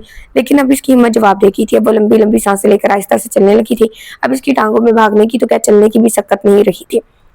लेकिन इसकी आजादी की एक वहाद रात थी जो किस्मत से इसके हाथ लगी थी। इससे पहले कि पीछे कोई जाग जाता, इसे ना पाकर इसे ढूंढता। इसे ट्रेन स्टेशन तक पहुंचना था। अब ये स्टेशन की सीमा था, इसे ये भी नहीं मालूम था। वो थक कर झाड़ियों के बीच बैठ गई। इसने बेबसी से आसमान की तरफ देखा। खुदा खुदा को तो इसने कभी पुकारा ही नहीं था, कभी इसकी इबादत की जहमत ही नहीं उठाई थी। आज वो किस मुंह से दुआ मांगती। शर्मसार होकर इसने सर झुका लिया कि अचानक ट्रेन के सायरन की आवाज पर इसने सर उठाया। एक उम्मीद ट्रेन की हेडलाइट की रोशनी अब इसे आवाज दिखाई दे रही थी, जो दूर से आहिस्ता आहिस्ता से स्टेशन के करीब आ रही थी। इस रोशनी की वजह से स्टेशन की इमारत दिखाई दी। एक छोटा सा स्टेशन था, इसलिए कोई आवाज नहीं आई इसे। इसके अंदर एक बार फिर से तवानाई आ गई। वो उठी और फिर से तेज तेज चलने लगी। इसकी चादर अब ढलक कर कंधों तक आ गई थी। चांद सा चेहरा वाज़ेह नजर आ रहा था, जैसे चांद भी इसे देखकर हसरत में मुब्तला हो गया हो। वो अब चलते चलते भागने लगी कि किसी पत्थर से इसके पाँव को ठोकर लगी और गिर गई। पाँव में मोच आई, जिसकी वजह से वो चलने के काबिल नहीं रही थी। इसने बेबसी से स्टेशन की इमारत को देखा। ट्रेन अब करीब आ गई थी। इसके आंसू बहने लगे। अब कहाँ जाऊँ? वो बेबसी से रोने लगी। अचानक इसे महसूस हुआ कोई इसके करीब आ रहा है। कदमों की आहट। उफ मेरे खुदा, क्या मैंने कोई नेकी ऐसी नहीं की जिसका सिला आज मुझे मिल सके? वो रोते हुए कहने लगी। वो जो भी था इसके बिल्कुल करीब आया। इसने सर नहीं उठाया। वो इसके जूते से पहचान गई कि कौन है और कौन हो सकता है। करीब आने वाले के सफेद चोकर सब मिट्टी से मैले हो चुके थे। मोहतरमा, आपका एडवेंचर खत्म हो गया हो तो घर चले। भारी आवाज ने इसे मुखातिब किया और इसकी जानिब हाथ बढ़ाया। इसने हाथ को देखा। वो अजीज था। मैं चल नहीं सकती, मुझे मोच आई है, इसने रोते हुए कहा। और मैं कोई तुम्हारा हीरो नहीं जो तुमको इस झाड़ियों के बीच उठा कर ले जाऊं। हाथ पकड़ो मेरा और चलती आओ मेरे हाथ के सहारे। सारी नींद खराब कर दी मेरी। आधी रात को दौड़ लगवा दी। वो बड़बड़ाता हुआ आगे चलता बना। वो इसका हाथ था। मैं लड़खड़ा कर इसके साथ चलने लगी। मैं वाकई नहीं चल सकती महज तुम्हारे हाथ के सहारे, तानिया ने बेबसी से कहा। और मैं बाकी तुमको उठा नहीं सकता, अजीज ने टका सा जवाब दिया। मेरा मतलब है कि सहारा तो दो मुझे अच्छे से तरीके से। वो शर्मिंदा हुई। अजीज ने रुक कर इसे देखा, फिर इसकी बाजू से पकड़कर सहारा दिया और दोनों चलने लगे। चांद अब अपना अलविदा ही पैगाम देने को तैयार दिखाई देता था।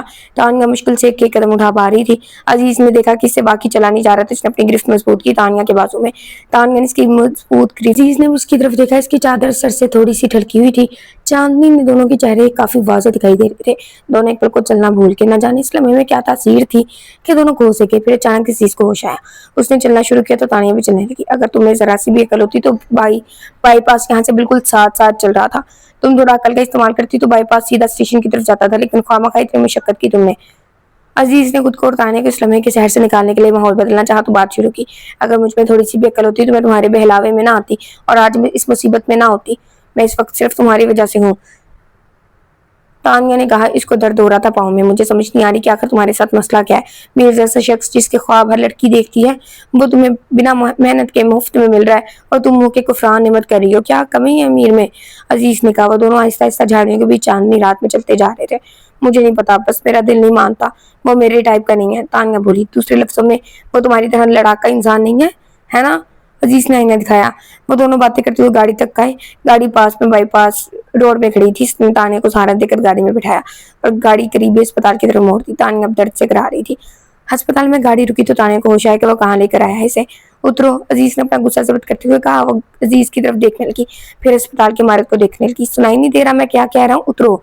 अब की बार उसने डांटने वाले अंदाज में कहा। कैसे उतरूं? सहारा, तानिया ने कहा।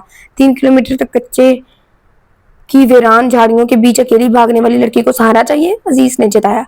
मोह चाहिए, वरना मरकर भी तुम्हारा सहारा ना लूं मैं। तान्या को गुस्सा आ गया। तो फिर ठीक है, नहीं देता सहारा। अजीज पीछे हुआ। मुझे बचपन से शौक था किसी बहुत कमीने इंसान को देखने का। आज वो शौक पूरा हो गया।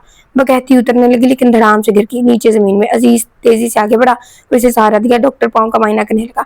तान्या की चीखें पूरे अस्पताल में गूंज रही थी। इंसान थोड़ा बर्दाश्त कर लेता है, ख्वार ना करवाओ मुझे यहाँ। अजीज ने आंखें दिखाई, लेकिन तानिया को कोई फर्क नहीं पड़ा। वो नूर चीख रही थी। मोच काफी ज्यादा आई है, लेकिन हड्डी टूटने से बच गई है। आराम की जरूरत है, पूरा महीना चलने से परहेज करें, डॉक्टर ने पट्टी करने के बाद कहा, और भागने से भी।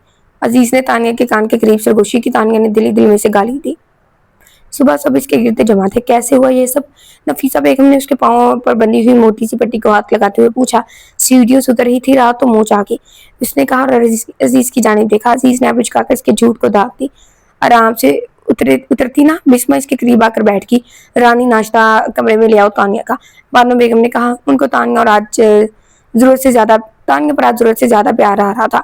हाँ, और सारा महीना इसको नाश्ता और खाना कमरे में ही ला कर देना। चलना मना है इसको, अजीज ने कहा। सब काफी देर इसके पास बैठे रहे, फिर चले गए। थोड़ी देर बाद बुलाए तली आए। इनको देखकर तानिया ठीक से बैठ गई। अरे दादा साईं, आप क्यों आए? तानिया ने कहा। क्योंकि मेरा बच्चा चल नहीं सकता तो मैं ही आ गया, बदलाई तली ने कहा। अजीज ने इनको सहारा दिया हुआ था, फिर इन्हें तानिया के पास बिठाया। कैसा मेरा बच्चा? बलाई तली ने पूछा। कैसे मेरा बच्चा? बलाई तली ने पूछा। खुद देख लें, तानिया बोली। एहतियात से सीढ़ियां उतरना था ना, वलायत अली ने कहा। अजीज पास कुर्सी खींचकर बैठ गया। वो वलायत अली और तानिया को बातें करता देख रहा था, लेकिन बोल कुछ नहीं रहा था। मैं तो तुम्हारी और मीर की शादी का ऐलान करने वाला था आज, और तुम पाँव तड़वा कर बैठ गई, वलायत अली ने कहा। तो तानिया ने तड़प कर अजीज को देखा। अजीज ने नजरें चुरा ली। वलायत अली के जाने के बाद तानिया सोच में पड़ गई। इसकी नजरों के सामने रात का मंजर लहराया जब अजीज ने इसे थामा था। वो इसकी तरफ देख रहा था। तानिया के दिल को कुछ हुआ। पहली बार से अजीज के मतलब कैसा ख्याल आया था। वो सोच ही रही थी कि बास की कॉल आई। यहाँ आने की गलती मत करना, वरना मुझे तुमसे और तुम्हें मुझसे शादी करनी पड़ी जाएगी, और मैं हरगिज अपने से 2 साल बड़ी लड़की से शादी नहीं कर सकता। अब्बास ने बिना कोई तमहीद कहा। क्या बकवास किए जा रहे हो बेहुदा इंसान, ढंग से समझाओ क्या बात है। तानिया को गुस्सा आ गया। अब्बास ने इसे साथ बेगम में तीन पिंडी की सारी प्लानिंग से आगाह किया तो तानिया सर पकड़ कर बैठ गई। क्या सारे नकारा और चालबाज इंसानों को मेरा ही रिश्तेदार होना था? तानिया बोली। मैं कह रहा हूँ यहाँ मत आना, वरना जबरदस्ती मेरा निकाह तुमसे पढ़वा देंगे। मैं कसम खाकर कहता हूँ, मैं 11,000 वोल्ट वाली तार से लटक जाऊंगा अगर ऐसा हुआ तो। ये लड़का अपनी मस्त मलंग मौज में है, बट अच्छा है। शुक्र है ये वाद लड़का अच्छा है, वरना ऐसी सिचुएशन में लड़का भी बुरा होता है। अब्बास ने बेबसी से कहा, तुम लटक जाओ प्लीज। रोज कोई ना कोई धमाका तैयार होता है मेरे सर पर करने के लिए तुम लोगों को। तानिया ने कहा। मैं कह देता हूँ, मैं सिर्फ और सिर्फ समैरा से शादी करूंगा। अब्बास ने कहा। तो तानिया ने गुस्से से फोन काट कर मोबाइल दूर फेंक दिया। आगे खड्डा पीछे खाई, कहाँ जाऊं? तानिया ने सर पकड़ लिया। 1 हफ्ता हो गया था इसे कमरे में बड़े बड़े वो बेचैन थी, और इस बेचैनी की वजह समझ में नहीं आ रही थी। अब्बास की बातों ने मजीद परेशान कर दिया था। नानी और मामू को तो मैं देख लूंगी, अभी इस मीर से तो दो दो हाथ कर लूं, उसने सोचा। 1 हफ्ता हो गया था इसने चीज को नहीं देखा था। वो इसकी खैर खबर तक लेने नहीं आया था। बाद में इसे बिला वजह गुस्साए जा रहा था। अच्छा, दरवाजा खुला। इसने मीर से देखा कि शायद अजीज है, लेकिन सामने मीर था। अस्सलाम वालेकुम। मीर ने सलाम किया, कुर्सी खींच कर बैठ गया। तानिया ने सलाम का जवाब दिया। मैं आज ही वापस आया हूँ, तो बिस्मा ने बताया कि आपको मुंह चाहिए। मीर ने कहा। तानिया ने कोई जवाब नहीं दिया। आपको मेरी फिक्र करने की कोई जरूरत नहीं है, तानिया ने गर्दन मोड़कर कहा। मेरा फर्ज था आपकी अयादत। खैर मैं थका हुआ हूँ, बाद में आऊंगा। मीर कहकर उठा और वहां से चला गया। मेरा फर्ज था, तानिया ने इसने जाने के बाद इसकी नकल उतारी। अजीज सोने की कोशिश कर रहा था, लेकिन तानिया किसी तौर मेहरबान नहीं हो रही थी। वो पहलू बदल बदल कर सकिया। नींद आने की वजह क्या थी और कौन थी वो जानता था। वो जिसे इसने 2 हफ्तों से देखा तक नहीं था, चाह कर भी इसके पास नहीं जा सका। पहले तो बेधड़क चला जाता था इसके पास, लेकिन अब जब से जज्बात बदलने लगे थे तब से इसने खुद को रोक रखा था। वो चला भी जाता दिल के हाथों मजबूर होकर। अगर वो तानिया की आंखों में भी एक नया जज्बाना देख लेता तो जो हो रहा था गलत हो रहा था, ऐसा नहीं होना चाहिए। अजीज जानता था, इसलिए खुद को बाज रख रहा था। उधर तानिया के आंसू उसके तकिए को भिगो रहे थे। एक तरफ नानी और मामू की बातें, दूसरी तरफ मेरे से शादी की तलवार, और तीसरी तरफ अजीज। उसने 2 हफ्ते से अजीज को नहीं देखा था और वो बेबसी से रो रही थी। इसने वक्त देखा, दीवार पर लगी घड़ी रात के 11:15 बजा रही थी। वो उठी और लंगड़ाते हुए पैर के साथ चलकर दरवाजे तक आई। बाहर लाउंज में हु का आलम था। वो एक पैर को घसीटती हुई अजीज के कमरे के दरवाजे तक आई और हौले से दस्तक दी। अजीज नींद अंधेरे में चित लेटा छत को घूर रहा था कि इसे दरवाजे पर हल्की सी दस्तक सुनाई दी। पहले इसे लगा कि इसका वहम है, लेकिन दस्तक मुसलसल हो रही थी और वो उठा दरवाजे तक आया। आराम से दरवाज़ा खोला, सामने दीवार को एक हाथ से थामे तानिया खड़ी नजर आई। तानिया तुम इस वक्त? अजीज ने परेशान होकर कहा तो तानिया से धकेल कर अंदर आई, पाँव को सीटती बेड तक आई और बैठ गई। उसका सर झुका हुआ था। अजीज काफी देर से देखे क्या फिर होश में है? तुम्हें इस वक्त इस हालत में मेरे कमरे में नहीं आना चाहिए था। कोई काम था तो मुझे बुला लेती। अजीज ने नरमी से कहा। आगे से कोई जवाब नहीं आया। तानिया का सर हनूर झुका हुआ था। तानिया, अजीज ने उसके करीब आकर उसके सामने फर्श पर घुटनों के बल बैठकर उसका नाम पुकारा तो तानिया के आंसू बहने लगे। अब कमरे में तानिया खेल खेल की सिसकियों की आवाज सुनाई देने लगी। तानिया रोएगी, रोएगी, रोएगी। अजीज इसके रोने की वजह समझ गया, इसलिए कुछ नहीं कहा। तानिया वापस चली जाओ, तुम्हारा पाँव ठीक हो जाएगा तो मैं तुम्हारी वापसी के लिए टिकट करवाता हूँ। अजीज अब उठ खड़ा हुआ था। मैं वापस नहीं जाऊंगी। तानिया बोली, इसके आंसू अब भी तवातर से बह रहे थे। यहाँ रहकर क्या करोगी? अजीज ने कहा। अजीज, मैं तुमसे। तानिया ने सर उठाकर कहा और फिर जुमला अधूरा छोड़कर इससे वापस सर झुका लिया। चली जाओ अपने कमरे में, मुझे नींद आ रही है। अजीज ने इससे बाहर लहजा थोड़ा सख्त किया। अजीज, मैं तुम्हारे बगैर नहीं रह सकती, प्लीज मुझे अपना लो। दादा सही से बात करो, मुझे कहीं नहीं जाना, मुझे तुम्हारे साथ रहना है सारी जिंदगी। तानिया ने कहा तो अजीज ने सख्ती से आंखें मीच ली। मैं मरकर भी ऐसा नहीं कर सकता। अजीज ने कहा। क्यों? तानिया ने पूछा। क्योंकि तुम मेरे कजिन की मंगेतर हो। अगर मीर तुमको छोड़ भी दे तब भी मैं ऐसा नहीं कर सकता। लोग क्या कहेंगे कि अजीज बलोच ने अपने कजन की मंगेतर को अपनी मोहब्बत के जाल में फंसाया, इसे मीर से छीन कर अपना बना लिया। और मीर की कितनी तस्लील होगी तुम समझ नहीं सकती। हम जहाँ रहते हैं वहाँ की अपनी बातें हैं। अजीज ने कहा। तो तुम मुझे सिर्फ मीर की वजह से ठुकरा रहे हो? तानिया ने पूछा। यही समझ लो। अजीज ने इसकी तरफ देखे बिना कहा। यह बहुत कमजोर वजह है। तानिया बोली। क्या कहें ये लोग? मैं सारी उम्र मीर से, बानो चची से और अनाम चचा से, यहाँ तक कि दादा सही तक से नजर नहीं मिला पाऊंगा। हमारे खानदान के कुछ रस्म और रिवाज है जिनकी पाबंदी हम सदियों से करते आ रहे हैं। हम चाहकर भी इन रिवाजों को नहीं तोड़ सकते। अजीज कहता जा रहा था। तानिया सर झुकाए सुन रही थी। लेकिन मीर ने वादा किया है कि वो मेरे साथ कोई नाइंसाफी नहीं होने देगा और मेरी मर्जी के खिलाफ कुछ भी नहीं होगा। तानिया बोली तो अजीज के चेहरे पर एक जख्मी मुस्कुराहट आ गई। वो तो ऐसा कहेगा ही, वो ऐसा ही है। अपनी इज्जत नफस से ज्यादा इसे दूसरों की खुशी की परवाह होती है। लेकिन तुम नहीं जानती कि तुम्हारे इनकार से पूरे खानदान में मीर की कितनी बदनामी होगी। लोग चाहे मुगैया करेंगे कि मीर की मंगेतर से छोड़कर चलेगी। अगर तुम किसी और से शादी कर लो तब भी शायद इतना मसला नहीं है, लेकिन तुम मुझसे शादी करोगी तो जमाना यही कहेगा कि मीर की मंगेतर ने अजीज से शादी कर ली। ये बात तुम्हारे लिए छोटी होगी लेकिन मेरे लिए नहीं है। हमारे खानदान में किस तरह के लोग हैं तुम इनको जानती नहीं हो। पहले की बात और थी, लेकिन तुम्हारे वापस आने से ही हम सारे खानदान में भानु चची ने ये बात फैला दिया कि मीर की मंगेतर तुम हो और तुम दोनों की शादी होने वाली है। लोग मुझसे फोन करके पूछ रहे हैं कि मीर की शादी कब मुतवक्का है। अजीज ने लंबी तमीज बांधी। तो तुम मुझे सिर्फ मीर की वजह से छोड़ रहे हो? तानिया ने पूछा। लेकिन मीर ने वादा किया है कि वो मेरे साथ कोई नाइंसाफ़ी होने नहीं देगा और मेरी मर्ज़ी के खिलाफ़ कुछ भी नहीं होगा। तानिया बोली तो अज़ीज़ के चेहरे पर एक ज़ख्मी मुस्कुराहट आ। वो तो ऐसा कहेगा ही, वो ऐसा ही है। अपनी इज़्ज़त नफ्स से ज़्यादा उसे दूसरों की खुशी की परवाह होती है। लेकिन तुम नहीं जानती कि तुम्हारे इनकार से पूरे ख़ानदान में मीर की कितनी बदनामी होगी। लोग चहमगोइयाँ करेंगे कि मीर की मंगेतर उसे छोड़कर चली गई। अगर तुम किसी और से शादी कर लो तब भी शायद इतना मसला नहीं है, लेकिन तुम मुझसे शादी करोगी तो ज़माना यही कहेगा कि मीर की मंगेतर ने अज़ीज़ से शादी कर ली। ये बात तुम्हारे लिए छोटी होगी लेकिन मेरे लिए नहीं है। हमारे ख़ानदान में किस तरह के लोग हैं तुम उनको जानती नहीं हो। पहले की बात और थी, लेकिन तुम्हारे वापस आने से ही सारे ख़ानदान में बानो चाची ने ये बात फैला दी है कि मीर की मंगेतर तुम हो और तुम दोनों की शादी होने वाली है। लोग मुझसे फ़ोन कर करके पूछ रहे हैं कि मीर की शादी कब मुतवक्का है। अज़ीज़ ने लंबी तहमीद बांधी। तो तुम मुझे सिर्फ मीर की वजह से छोड़ रहे हो? तानिया ने पूछा। तुम समझने की कोशिश करो तानिया, अज़ीज़ बोला। तो मुझे मीर की वजह से छोड़ रहे हो? तानिया फिर बोली। तानिया, अज़ीज़ ने बेबसी से उसका नाम पुकारा। आखिरी बार पूछ रही हूँ, तो मुझे मीर की वजह से छोड़ रहे हो? तानिया ने कहा तो अज़ीज़ ने सर झुका लिया, खामोश खड़ा रहा, कहा कुछ नहीं। तानिया ने समझने वाले अंदाज में सर को ऊपर नीचे जुम्बिश दी। ठीक है अज़ीज़ अली बलोच, ये बात मुझे हमेशा याद रहेगी, तानिया ने कहा और उठकर खड़ी हुई। वो पाँव घसीटने लगी। अज़ीज़ ने आगे बढ़कर उसे सहारा देना चाहा, लेकिन तानिया ने उसका हाथ बहुत बुरी तरह से झटक दिया। उसकी ज़रूरत नहीं, तानिया ने कहा और उसके कमरे से निकल गई। मेरे अपने कमरे में खिड़की के सामने खड़ा हुआ बाहर बारिश का नज़ारा कर रहा था, जहाँ हल्की बूंदाबांदी हो रही थी। वो इस वक्त तानिया के मुतालिक ही सोचे जा रहा था और उसकी बातों पर दिल ही दिल में मुस्कुराया जा रहा था कि अचानक से दरवाज़ा खुला और बिस्मा नमोदार हुई। मीर ने उसकी सवालिया नज़रों से देखा। खैरियत? मीर ने पूछा। खैरियत ही खैरियत है, एक मीठी सी खुशखबरी सुनाने के लिए आई हूँ, बिस्मा ने पुरजोश होकर कहा। सुनाओ, अरसा हुई कोई खुशखबरी सुने।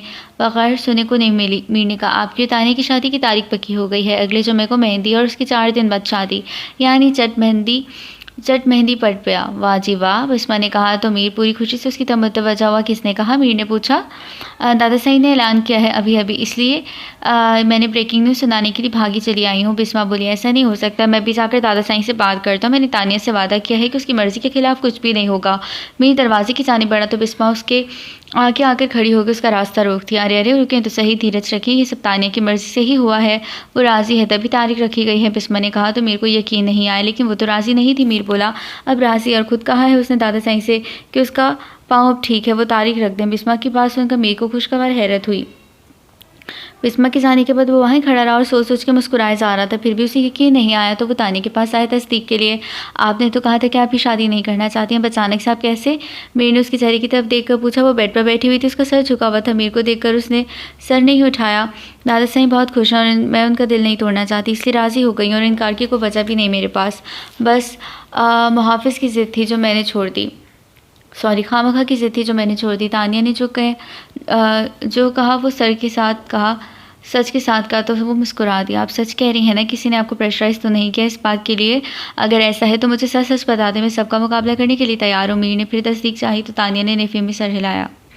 मीर वापस अपने कमरे में आ गया। उसे तानिया इसी वक्त भाग गई थी जब वो उसके कमरे में आई थी शादी से इनकार करने के लिए।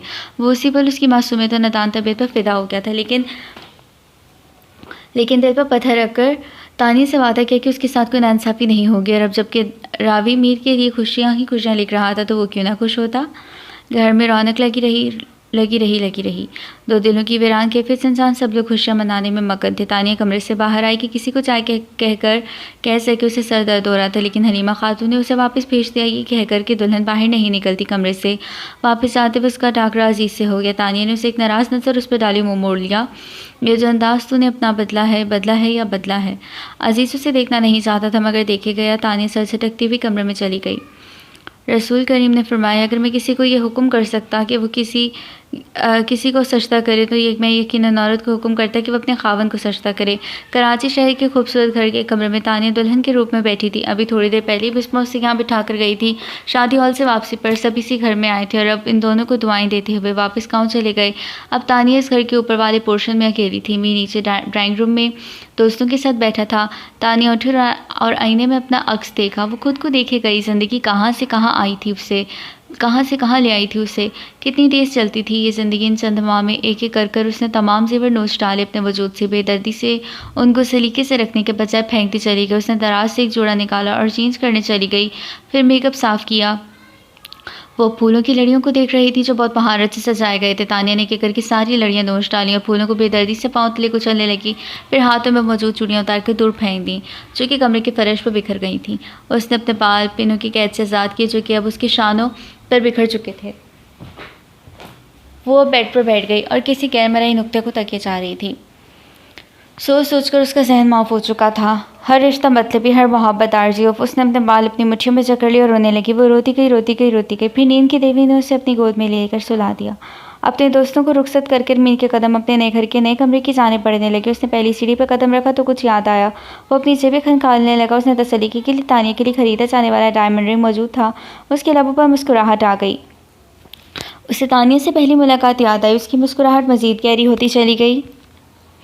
मेरे पास इनकार की कोई वजह नहीं। दराज के हैंडल पर हाथ रखते हुए उसे याद आया। उसका दिल जोर से धड़कने लगा। ना जाने क्या रूप उतरा होगा उस पर आज। उसने दिल में सोचा उसने तानिया को अभी तक दुल्हन के रूप में नहीं देखा था, क्योंकि उसके ख़ानदान में रवाज था कि निकाह से पहले दूल्हा दुल्हन को नहीं देख सकता। निकाह के बाद अब वो पहली बार उसका महरम बनकर जा रहा था। उसने आहिस्ता से दरवाज़ा खोला। अंदर का मंजर देखकर वो एक पल को शशत रह गया। कमरे में फूल बिखरे ही नहीं बल्कि कुचले पड़े थे। तानिया सो रही थी। फिर उसकी नज़रें फर्श पर बिखरी सोने की चूड़ियों पर गईं। मीर ने एक लंबा सांस अंदर ले जाकर बाहर निकाला और आगे बढ़ने लगा। उसने झुककर अपने पाँव के सामने से एक चूड़ी उठाई, फिर दूसरी, फिर तीसरी, एक एक करके सारी चूड़ियाँ जमा की। फिर ड्रेसिंग टेबल के पास आया, वहाँ से बाकी का सारा जेवर उठाया और साइड पर संभाल कर रखा। अब वो तानिया की जाने मुतवज्जा हुआ जिसने सोने से पहले अपने गालों से आंसू पोंछना भी गवारा नहीं किए थे। उसके आंसू मीर को एक नई दास्तान सुना रहे थे। वो थोड़ा सा झुका और उसकी पेशानी से बाल हटाए। पूछा था ना, मैंने बार बार पूछा था, तुम्हारी मर्जी का, तुम्हारी रज़ा का, तुम्हारी खुशी का। मीर उसके कानों के करीब सरगोशियाँ करने लगा था। वादा किया था ना कि जब तक मीर अली बलोच जिंदा है तब तक तुम्हारे साथ कोई ज़बरदस्ती नहीं कर सकता। वो कहते कहते रुका और एक लंबा सांस दिया। आज तुमने साबित कर दिया मीर अली बलोच मर चुका है। मीर उसके पास से उठा और आहिस्ता आहिस्ता चलता हुआ कमरे से बाहर आया, आराम से दरवाज़ा बंद किया और खुद साथ वाले कमरे में सो गया। सुबह की पहली किरण से उसकी आंख खुली। फ्रेश होने के बाद वो किचन की जानिब बढ़ा, जहाँ ज़रूरत की हर अशिया पहले से मौजूद थी। उसने चाय और नाश्ता बनाया, नाश्ते की मेज़ पर रख दिया। डाइनिंग टेबल के किचन के अंदर ही रखा हुआ था। वो वहाँ बैठकर चाय पीने लगा। तानिया नींद से बेदार हुई तो उसकी नज़र कमरे की अबतर हालत पर गई। क्या वो रात कमरे में नहीं आया? उसने सोचा। फिर उसने ड्रेसिंग टेबल पर रखी चूड़ियाँ और दीगर जेवरात देखे तो जान गई कि वो आया था। अगर वो आया था तो ये किरण अब सख्त गुस्से में होगा। मैं भी तो देखूं उसका गुस्सा, पता चले उससे भी कि मेरी बर्बादी की वजह सिर्फ उसका वजूद है। अगर आज वो ना होता तो अजीज़ मेरा होता। उसने बालों का जूड़ा बनाया और फ्रेश होकर नीचे आई। जब मीर उसे कहीं नजर नहीं आया तो वो किचन में आई, जहाँ वो बैठा चाय पी रहा था। मीर ने देखा तानिया किचन के दरवाजे पर खड़ी। आ जाओ, नाश्ता करो, मैंने बहुत मेहनत से बनाया है, मीर ने कहा। तो तानिया को हैरत हुई। तुरंत उसका मूड ख़राब होना चाहिए था, वो गुस्से में होना चाहिए था, लेकिन ये क्या? बहरहाल उसने चाय की तलब थी तो चुपचाप बैठ गई और चाय पीने लगी। मीर उसके चेहरे को तके जा रहा था। वो उसकी नज़रें खुद पर महसूस कर रही थी। चाय के साथ साथ जब्त की घूंट भी पी रही थी। वो इस इंतज़ार में थी मीर कब कल रात वाले वाक़े का जिक्र करेगा, शिकवा करेगा, गुस्सा करेगा। बहुत देर तक जब उसने कोई रद्द-ए-अमल ज़ाहिर नहीं किया तो तानिया की बर्दाश्त खत्म हो गई। वो चाय पीने के बाद उठी और मीर के करीब आई। बहुत बुरा लगा होगा ना, रात कमरे का मंजर, दुख हुआ होगा ना, अपनी बेइज्जती महसूस हुई होगी ना बहुत, तानिया ने उसकी आंखों में देखकर कहा। तो मीर अपनी जगह से खड़ा हुआ और उसके बिल्कुल करीब आकर खड़ा हो गया। थोड़ी देर उसकी आंखों में देखता रहा, फिर बोला, हाँ बहुत बड़ा महसूस हुआ, बहुत बुरा महसूस हुआ, बहुत दुख हुआ ये जानकर कि एक इंसान मेरे वजूद से इतना ना खुश है। मुझे अपना नहीं तानिया, तुम्हारा दुख हुआ, अपने लिए नहीं तुम्हारे लिए बुरा महसूस हुआ। एक बार कह दिया होता मुझसे, जो भी वजह थी, चाहे निकाह से 1 मिनट पहले ही कह दिया होता। कसम खाकर कहता हूँ अपनी जिल्लत की परवाह के बगैर तुम्हारे साथ देता, लेकिन तुमने मीर आगे बोल नहीं सका। उसकी आंखों से नमी उतरी, सब टूटने को था। तानिया, मैंने बचपन में ऐद नबवी का एक वाक़या पढ़ा था कि किसी ने रसूल करीम सल्लल्लाहु अलैहि वसल्लम को इत्तला दी कि एक लड़की का निकाह उसके वालिद ने उसकी मर्ज़ी के बगैर कर दिया है। ये सुनकर रसूल करीम उसी वक्त उठे और उस लड़की के घर तशरीफ़ फरमा हुए। उस लड़की का निकाह फैसला करवा दिया और उसका निकाह उसकी मर्ज़ी से करवा दिया। मीर थोड़ी देर खामोश रहा, फिर बोला, तानिया, कुछ बातें जो हम बचपन में पढ़ते हैं वो हमारे जहनों पर नक्श हो जाते हैं और बहुत गहरा से छोड़ जाती हैं। सारी बातें नहीं, कुछ बातें। ये बात मेरे जहन में नक्श हो गई थी कि शादी वो वाहिद रिश्ता है जो दोनों फरीक़ैन की मर्ज़ी के बिना नहीं चल सकता। मीर बोलता रहा और तानिया हैरत से उसकी नम आँखों को देख रही थी। जब तुमने कहा था कि तुम्हें मुझसे शादी नहीं करनी तो मुझे तकलीफ़ तो हुई थी, लेकिन मैं खुश था कि कुदरत ने मुझे ये नेकी करने का मौका दिया जिसकी ख्वाहिश मुझे हमेशा से थी, यानी एक लड़की की मर्ज़ी मालूम करना और उसके फ़ैसले का एहतराम करना और सबसे बढ़कर उसका साथ देना। तानिया, ऐसा करना मेरे लिए आसान नहीं था क्योंकि हम लोग रवायतों की भीड़ चढ़े हुए लोग हैं, लेकिन फिर भी मैंने वादा तुमसे किया था और उसे निभाने की पूरी ताकत रखता था, मगर तुमने मेरा सब टूट गया। तानिया, तुमने मुझे मेरे ही वजूद से नफरत दिला दी। मीर अपनी बात खत्म करके वहाँ से चला गया, तानिया को हैरान और परेशान छोड़कर। अम्मी, मैंने कराची जाना है, तानिया के पास बिस्मा ने इज़्ज़त करने वाले अंदाज में कहा। अरे कल ही तो आई थी कराची से, नफीसा बेगम ने अपनी बेटी को टोका। हाँ, लेकिन हम सब इतनी जल्दी क्यों चले आए? बिस्मा बोली, बेवकूफ़ लड़की, हम सब इसलिए चले आए ताकि दुल्हन दुल्हन एक दूसरे को समझ लें, एक दूसरे के साथ वक्त गुजारें। नए जोड़ों को एक दूसरे को समझने के लिए वक्त चाहिए होता है और वो 1 हफ्ता गुजार लें, फिर हम लोग वापस चले जाएंगे उनके पास। नफीसा ने कहा, मतलब हम सब जाएंगे अगले हफ्ते? बिस्मा खुशी से उछल पड़ी। हाँ, ज़रूर जाएंगे, आके क्यों नहीं जाएंगे? मेरे भतीजा भतीजी का घर है, किसी गैर का घर तो नहीं है ना कि जाने से कतराते हैं हम? नफीसा बेगम ने कहा। अजीज़ उनके पास ही बैठा था, उनकी बातें गोश गुजार कर रहा था। अम्मी, मीर भाई बहुत खुश थे, लेकिन तानिया मुझे खुश नहीं लग रही थी, बिस्मा बोली। ऐसे मौके पर लड़कियों को अपने माँ बाप की कमी बहुत महसूस होती है। वो ज़रूर अपने माँ बाप को सोचकर उदास होगी, नफीसा बेगम ने कहा। हाँ, ये तो है, बिस्मा बोली। फिर अजीज़ की जानिब मुतवज्जो हुई जो बज़ाहिर मोबाइल में मसरूफ़ दिखाई देता था। अजीज़, तुम भी चलोगे ना कराची? बिस्मा ने पूछा। नहीं, तुम्हारी तरह कबाब में हड्डी बनने का शौक़ नहीं है। अजीज़ ने बिना उसकी तरफ देखे कहा। अम्मी देखें उसे, बिस्मा ने नफीसा से कहा। देख रही हूँ, बहुत प्यारा है मेरा भतीजा, नफीसा बेगम ने कहा। तो अजीज़ ने बिस्मा को देखकर अब्रज कर, और मैं? बिस्मा ने पूछा। तुम बहुत प्यारी चुड़ैल हो, अजीज़ ने कहा। बिस्मा ने तकिया उसके सामने बिछा लिया, लेकिन उसे लगा नहीं, अब ऐसा तो फेंका है, मर ही जाना था मैंने। अजीज़ ने तंज किया।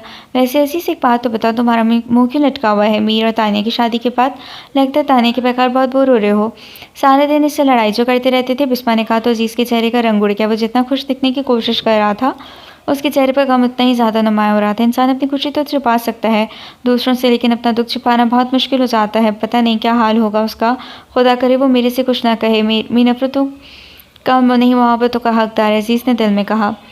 मीर जो सुबह का गया था तो रात तक वापस नहीं आया। उसने दोपहर का खाना ऑर्डर करके तानिया के पास भिजवा दिया, लेकिन खुद नहीं आया। सूरज डूबने लगा, सूरज के साथ तानिया के दिल भी डूबने लगा। अगर उसने खुद को कुछ कर दिया तो नहीं। इस ख्याल से ही तानिया की रूह कांप उठी। ख्यालात से बचने के लिए उसने टेलीविज़न ऑन किया। घर का सन्नाटा उसे चुभ रहा था। उसने टेलीविज़न की आवाज़ बढ़ा दी। सन्नाटे को तोड़ने के लिए वो चैनल बदलती रही कि एक चैनल पर आकर रुक गई जहाँ एक नौजवान मौलवी टाइप लड़का निकाह की अहमियत बता रहा था। तानिया निकाह का लफ्ज़ सुनकर उसी चैनल पर रुक गई। वो मौलवी हदीस सुना रहा था। उसका लहजा नरम और समझ में आने वाला था। वो हज़रत अबू उमामा रज़ी अल्लाह ताला अन्हा से रवायत है कि रसूल सल्लल्लाहु अलैहि वसल्लम ने फरमाया, मोमिन बंदे ने तक़वा की नेमत के बाद कोई ऐसी भलाई हासिल नहीं की जो नेक और सालेह बीवी से बढ़कर हो। अगर शौहर कोई बात कहे तो उसे पूरा करे, अगर शौहर उसकी तरफ देखे तो उसे खुश कर दे, अगर शौहर किसी काम के बारे में कसम दे दे तो उसे पूरी करे। मौलवी बोले जा रहा था, लेकिन अफसोस का मकाम है कि आजकल कुछ बहनें शादी के बाद भी अपनी पुरानी मोहब्बतों को याद रखती हैं और उसकी वजह से अपने शौहर को अज़ियत देती हैं, इनको तकलीफ़ पहुँचाती हैं। मैं ऐसी बहनों से कहना चाहता हूँ कि खुदारा बाज आ जाएँ। आपके हाथ कुछ नहीं आने वाला। अपनी मोहब्बत को तो आप शायद चंद अरसे में भूल ही जाएँ, लेकिन शौहर को तकलीफ़ और अज़ियत देकर आप लोग गहरे खुदाबंदी को दावत दे रही हैं। खुदारा बाज आ जाएँ, खुदारा बाज आ जाएँ, खुदारा बाज आ जाएँ। आखिरी अल्फाज मौलवी ने 3 बार कहे। उसे ऐसा लग रहा था वो मौलवी साफ तानिया से मुखातिब है। तानिया का गला खुश्क हो गया। उसने टेलीविज़न बंद कर दिया। रात के 9 बज रहे थे। अभी तक मीर का कोई पता नहीं था और तानिया को फ़ोन करने की हिम्मत भी नहीं हो रही थी। हर गुज़रते पल के साथ उसकी परेशानी में इजाफा हो रहा था। जब उसका डिप्रेशन हद से बढ़ गया तो रोने लगी और आईने के सामने खड़ी होकर अपना चेहरा देखने लगी। क्या मिला है सब करके, क्या मिला मेरी तकलीफ़ को देकर, मीर को तकलीफ़ देकर। उसी लिए तुमने शादी की थी ना कि खुद को अजीज़ और मीर को अजियत दो। अजीज़ तुमको मीर के साथ देख कर चलता रहो, मीर तुम्हारी गुर्बत के लिए तड़पता रहे और तुम अजीज़ के लिए तड़पते रहो। आईने में मौजूद तानिया का अपना ही अक्स उसे आईना दिखा रहा था। वो इल्यूजन का शिकार हो रही थी। वो आईने के सामने से हट गई और वापस बेड पर आकर बैठ गई। उसने अपने बाल मुट्ठियों में जकड़ ली। उसे मीर की एक बात याद आ रही थी। उसे अपनी गलती का एहसास हो रहा था। अभी भी वक्त है, अभी भी कुछ नहीं बिगड़ा। जो गुनाह तुमने कल रात किया आज उसका इज़ाला कर दो, तुम्हारे लिए ही बेहतर रहेगा। उसका अक्स फिर एक जगह दमोदारों से कहने लगा। वो अपने अक्स की बात से मुत्तफिक थी। हाँ, अभी भी कुछ नहीं बिगड़ा। अभी तो सिर्फ एक दिन ही हुआ है। मैं उसका इज़ाला कर सकती हूँ और मैं अपने इस गुनाह का इज़ाला करूँगी। वो एक झटके से खड़ी हुई। उसने अपने आंसू पहुँचा वॉशरूम में मुँह धोने चली गई। थोड़ी देर बाद फ्रेश होकर बाहर निकली। उसने अपना शादी वाला जोड़ा निकाला और पहना। बहुत अच्छे तरीके से मेकअप करने लगी। अपने बाल बना और तमाम ज़ेवरात जो उसने कल नोच डाले थे उनको पहनने लगी। वो एक बार फिर से दुल्हन के रूप में तैयार हो गई, सिर्फ और सिर्फ मीर की खुशी के लिए। वो एक एक करके अब चूड़ियाँ पहन रही थी कि मीर की गाड़ी का हॉर्न सुनाई दिया।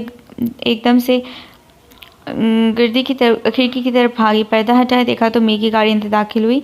मीर गाड़ी से उतरा। उसे जिंदा सलामत देख तानिया की जान में जान आई। उसने खुदा का शुक्र अदा किया, वरना सुबह से उसे वहम सता रहे थे। वो इंतज़ार करने लगी कि मीर उसके कमरे में आएगा, लेकिन काफ़ी देर हो गई वो नहीं आया। उसकी मायूसी बढ़ती चली गई। मीर घर में दाखिल हुई और ऊपर सीढ़ियाँ चढ़ता वो इसी कमरे में चला गया जहाँ उसने रात गुजारी। वो तानिया के पास नहीं गया। वो उसके पास आना भी नहीं चाहता था। मीर अली बलोच वहाँ जाता ही नहीं था जहाँ उसकी ज़रूरत ना होती।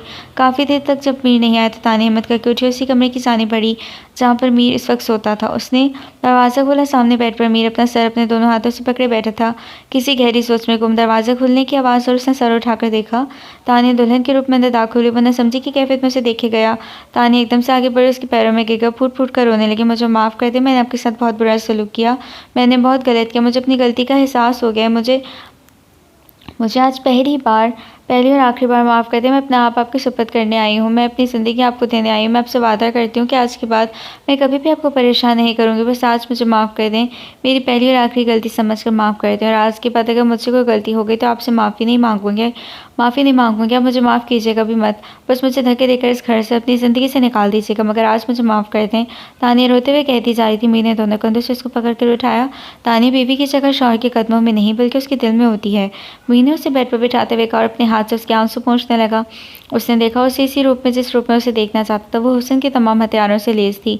मीर वो इंसान था जिसने कभी किसी लड़की से दोस्ती नहीं की, किसी को गलत निगाह से नहीं देखा। उसने अपनी सारी मोहब्बत और तवज्जो अपनी शरीक हयात के लिए संभाल कर रखी और आज उसकी मोहब्बत और उसकी तवज्जो की हकदार उसके सामने थी। तानिया, तुम्हें मेरे कदमों में नहीं गिरना चाहिए था। मुझे अच्छा नहीं लगा। माफ़ी तुम वैसे भी मांग सकती थी। मीर उसके हुस्न के सहमे निकल कर बोला। जितना बड़ा गुनाह मुझसे हुआ था उसके बाद तो यही सच सही था। तानिया ने अपने आंसू साफ करते कहा। मीर कुछ ढूंढने लगा साइड टेबल पर। क्या ढूंढ रहे हैं? तानिया ने पूछा। तुम्हारी मुंह दिखाई का तोहफा, शायद इसी कमरे में रख दिया था मैंने। तुम ऐसा करो, वहाँ जाओ, मैं थोड़ी देर में आता हूँ। मीर ने कहा तो तानिया वापस कमरे में चली गई। वहाँ बैठकर मीर का इंतजार करने लगी। थोड़ी देर बाद मीर अंदर आया और साइड टेबल खोलकर वही डायमंड रिंग निकाली जो उसने कल रात वहाँ रखी थी। डिबिया से अंगूठी निकालकर मीर ने अपने हाथ बढ़ाया उस अंदाज से कि तानिया से उसका हाथ मांग रहा हो। अंगूठी पहनाने के लिए तानिया ने मुस्कुराते हुए अपना हाथ उसके हाथ में दिया। मीर ने उसे अंगूठी पहनाई। मुझे तुम्हारे मिजाज की आजिज़ी बहुत पसंद आया। ज़िकी के मायनों में तुमने मेरा दिल जीत लिया, वरना मैं तो सारे दिन सोचने के बाद किसी अलग ही नतीजे और पर पहुंचा था। मीर ने उसके हाथ अपने हाथों में लिए। तानिया, हर रिश्ता मोहब्बत के बगैर चल सकता है, लेकिन शादी नहीं, मीर ने कहा। तानिया को मोहब्बत की बात पर अजीज़ याद आया। उसने इस ख्याल से सर झटक दिया। वो दोनों अपने कमरे में थे। मीर बेड से टेक लगाए लैपटॉप पर नए केसेस की मालूमात देख रहा था। तानिया उसके कंधे पर सर रखे टेलीविज़न को देखे हुए चैनल बदलती जा रही थी। मेरे ख्याल से हम दोनों को नीचे वाले पोर्शन में शिफ्ट हो जाना चाहिए। तानिया ने एकदम से उसके कंधे से सर उठाकर कहा। क्यों? मीर ने पूछा। नीचे वाला पोर्शन खाली है ना, वहाँ ना हमारा रहना ज़्यादा ज़रूरी है। हम ऊपर होते हैं, क्या पता नीचे कोई चोर डाकू घुसा है। चुप कर बैठ जा। तानिया ने वजह बताई। मतलब ये कि हमारा नीचे रहना ज़्यादा बेहतर है। उसने फिर कहा। उसे लगा मीर उसकी बात नहीं समझ रहा। आप समझ रहे हैं ना मेरी बात? वो बोली। समझ गया, कल शिफ्ट हो जाएंगे, मीर ने कहा। फिर से लैपटॉप की तरफ मुतवज्जा हुआ। नीचे वाले सारे कमरे खाली हैं। मेरे ख्याल से हमें ऊपर वाले कमरों का सारा फर्नीचर नीचे शिफ्ट करना होगा। ऊपर का पोर्शन मुकम्मल खाली होगा ताकि हमें तसल्ली रहे कि चोर ऊपर वाले पोर्शन से कुछ चुरा नहीं सकता। तानिया की बात सुनकर मीर ने अपनी मुस्कुराहट दबाई। जी मैडम, आप बिल्कुल ठीक कह रही हैं। आप जैसे कह रही हैं ना वैसे ही होगा, मीर ने कहा। तो कल आप ऑफिस नहीं जाएंगे? हम दोनों मिलकर सारा काम कर लेंगे, वो बोली। ठीक है, मीर ने जवाब दिया। तानिया ने टेलीविज़न बंद कर दिया और कमरे में चक्कर काटने लगी। आपने खाना बनाने के लिए कुक का इंतज़ाम कर लिया है ना? आखिर हम कब तक बाहर से खाना खाते रहेंगे? मेरे तो मैदे में दर्द हो गया अब होटलों का खाना खा कर। तानिया ने कहा। मीर ने तानिया की तरफ देखे बगैर इस बात में सर हिलाया, लेकिन कहा कुछ नहीं, कल कुक आ जाएगा ना? उसने फिर पूछा। आगे से जवाब आया। कुक तो खाना बनाएगा, लेकिन मुझे उसकी निगरानी करनी होगी ना। बल्कि ऐसा करूँगी, खाना मैं बनाऊँगी, वो मेरी हेल्प कर दिया करेगा। सही है ना? मुझे खाना बनाना आता तो नहीं है, लेकिन आजकल सारी रेसिपीज़ ऑनलाइन दस्तियाब हैं। मैं आहिस्ता आहिस्ता बनाना सीख लूँगी। तानिया ने कहकर मीर की तरफ देखा। उसने सिर्फ हाँ के अंदाज में सर को जुम्बिश दी। और मैं ग्रॉसरी का सामान खुद ही खरीद कर लाऊँ? उसने कहा। इस बार मीर ने सर भी नहीं हिलाया था। तानिया ने एक लंबा सांस लिया। ऐसा करते हम दादा साईं को भी यहाँ बुला लेते हैं। उनका कमरा मैं कल ही सेट कर दूँगी नीचे, क्योंकि वो भी सीढ़ियाँ नहीं चढ़ सकते हैं। उसने पुरजोश होकर कहा। मीर के रद्दमल का इंतजार करने लगी। आगे से कोई जवाब नहीं आया। तानिया ने आगे बढ़कर उसके हाथ से लैपटॉप छीन लिया और साइड टेबल पर रख दिया। कमर पर दोनों हाथ रखकर उसको घूरने लगी। मैं कितनी देर से आपसे बातें की जा रही हूँ और आप इनके कोई जवाब ही नहीं दे रहे। सुबह से इस लैपटॉप में लगे हुए हैं। मैं बोलती जा रही हूँ और आप इनके सर ही नहीं उठा रहे हैं इस लैपटॉप से। इस लैपटॉप को तो मैं आग लगा दूंगी। किसी दिन गुस्सा आता है मुझे, जब कोई मुझे नोटिस नहीं करता है। तो तानिया ने गुस्से से कहा। तो मीर के चेहरे पर मुस्कुराहट आ गई। उसने तानिया का हाथ थाम लिया। प्यारी बीवी, मैं चाहे कुछ भी करूँ, मेरा ध्यान तुम्हारी तरफ होता है। मीर ने उसे अपने पास बिठाते कहा। कोई नहीं था आपका ध्यान मेरी तरफ। उसने नाराज़ होकर कहा। सच में मैं तुम्हारी सारी बातें बहुत गौर से सुन रहा था। मीर ने उसे अपने हिसाब में लेते कहा। अच्छा तो बताएं मैंने क्या क्या कहा, सारी बातें बताएं मीर। तानिया ने पूछा। तो मीर थोड़ी कुछ आते हुए याद करने लगा। कैसे पता था? उसके ध्यान ही नहीं था। तानिया की बातों की तरफ देखा नहीं सुना ना? बस जाए, मैं नहीं बोलती। वह नाराज़ होकर उठी। मीर ने फिर से उसका हाथ खींच कर बिठाया। यार दरअसल में बहुत ज़रूरी केस है, उसकी स्टडी कर रहा था, सारा ध्यान उसी में उलझा हुआ है। तो मैं तो पता है कि अगर थोड़ी सी गड़बड़ी हो गई तो मैं केस हार जाऊंगा। मसला हार जीत का नहीं है, मसला किसी की ज़िंदगी का है। अगर मैं हार गई तो एक बेगुनाह इंसान फांसी चढ़ सकता है। मीर ने उसके बारे में हाथ फेरते कहा।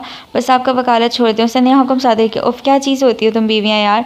बस चाहती हो शौहर सारे काम छोड़ छाड़ कर घर बैठ जाकर आपकी तारीफ़ें करें, आपकी बेवजह बातों पर लंबे लंबे तबसरे दे वगैरह वगैरह। मीर ने सर खुजाते कहा। हाँ तो हर्जी क्या है इसमें? तानिया बोली। 21 तोपों की सलामी तुम्हारी सोच को। मीर ने उसे सल्यूट किया। इतना पैसा आपके पास, इतनी जायदाद है, मेरी जायदाद है, आप वो सब इन्वेस्ट करके कोई बिज़नेस क्यों नहीं शुरू कर देते? क्यों इस वकालत में सर खपा रहे हैं? मीर समझ में नहीं आता। तानिया ने कहा। ये मेरा पैशन है तानी। बचपन से मैं वही फिल्में देखता था जिनमें कोर्ट सीन्स होते थे, मुझे बहुत अट्रैक्ट करते थे। फिर देखते देखते मुझे वकील बनने का शौक़ हुआ। शौक़ का कोई मोल नहीं होता। शुरू तो मैंने बहुत शौक़ किया, लेकिन जब इस सिस्टम को जानना शुरू किया तो एहसास हुआ कि लोग केस कैसी कैसी मुसीबतों में फंसे हुए हैं। रोज़ एक अनोखा केस आता है मेरे सामने, मैं हैरान हो जाता था। सबसे ज़्यादा हैरान मैं कत्ल के केस पर होता, वो भी तब जब शौहर बीवी या बेवफा बीवी को कत्ल करके जेल आता था। मैं सोच के मैं बढ़ जाता कि इंसान बेवफाई पर सज़ा देने के बजाय माफ़ी तो कर सकता है। क्या बीवी की बेवफाई इतनी नाकाबिले यकीन और नाकाबिले बर्दाश्त होती है कि शौहर अपने हवास खो देता है? मीर बोले जा रहा था। तानिया ने थूक निकला। ये शायद शौहर बीवी के दिल को अपनी सल्तनत समझता है, और जब उसे पता चलता है कि उसकी बीवी पर किसी और को हुकूमत है तो वो इंतकाम की आग में अंधा हो जाता है और ऐसा कदम उठा लेता है। मीर को अपने शोबे से मुंसलिक बातें करने में मज़ा आता था और इस मौजू पर शुरू होता तो बोलता चला जाता, लेकिन इसकी बातों से तानिया के रंग उड़ने लगा। तुम्हें क्या हुआ? मीर ने अचानक से उसे नोटिस किया। क्या मुझे भी होना है? वो घबरा गई। तुम्हारा रंग क्यों? क्या मुझे क्या होना है? तुम्हारा रंग क्यों जर्द पड़ गया एकदम? आईना देखो ज़रा। मीर ने उसके गाल को छूते हुए कहा। नहीं, ऐसी तो कोई बात नहीं। तानिया ने महसूस किया उसके माथे पर पसीने के कतरे नमूदार होना शुरू हो गए थे। उसने माथे पर हाथ फेरा। लगता है तो मेरी बातों से बोर हो रही हो। चलो टॉपिक चेंज करते हैं, प्यार और मोहब्बत की बातें करते हैं। मीर ने उसके आगे की लज को छेड़ते हुए कहा। अच्छा ये बताओ, मेरी सल्तनत का मालिक तो मैं ही हूँ ना? मीर ने उससे खुद से लगाते पूछा। वो जैसे सवाल पर डर गए, उसने अपना चेहरा मीर के सीने में छुपा लिया ताकि वो उस चेहरे की तासुरात ना देख ले। मैं क्यों इतना डर रही हूँ? कौन सा? मेरे को कुछ पता चलना है। पता तभी चलेगा जब मैं या अजीज़ उसे बताएंगे और हम दोनों में से कोई गलती नहीं करेगा।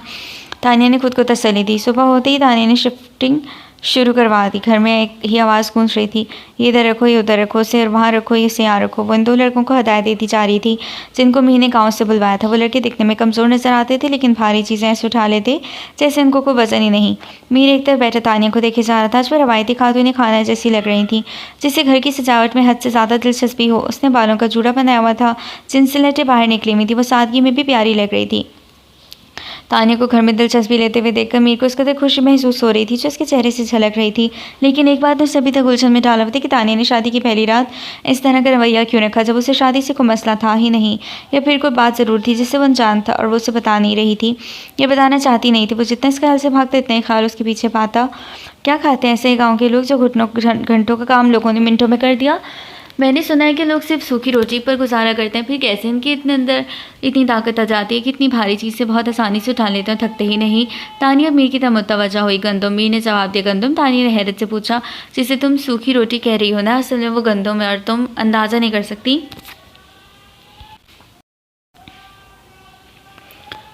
खुदा ने गंदम के अंदर कितनी ताकत रखी है। सूखी रोटी खाते हैं लेकिन एक साथ 4 रोटियां खा जाते हैं, और ये गंदम की ताकत है। क्या तुम नहीं देखती कि डाइटिंग के दौरान लोग सबसे पहले रोटी खाना बंद कर देते हैं और गंदम ना खाने की वजह से उनका वजन तेज़ी से गिरने लगता है? मीर ने कहा। तो तानिया सोच में पड़ गई।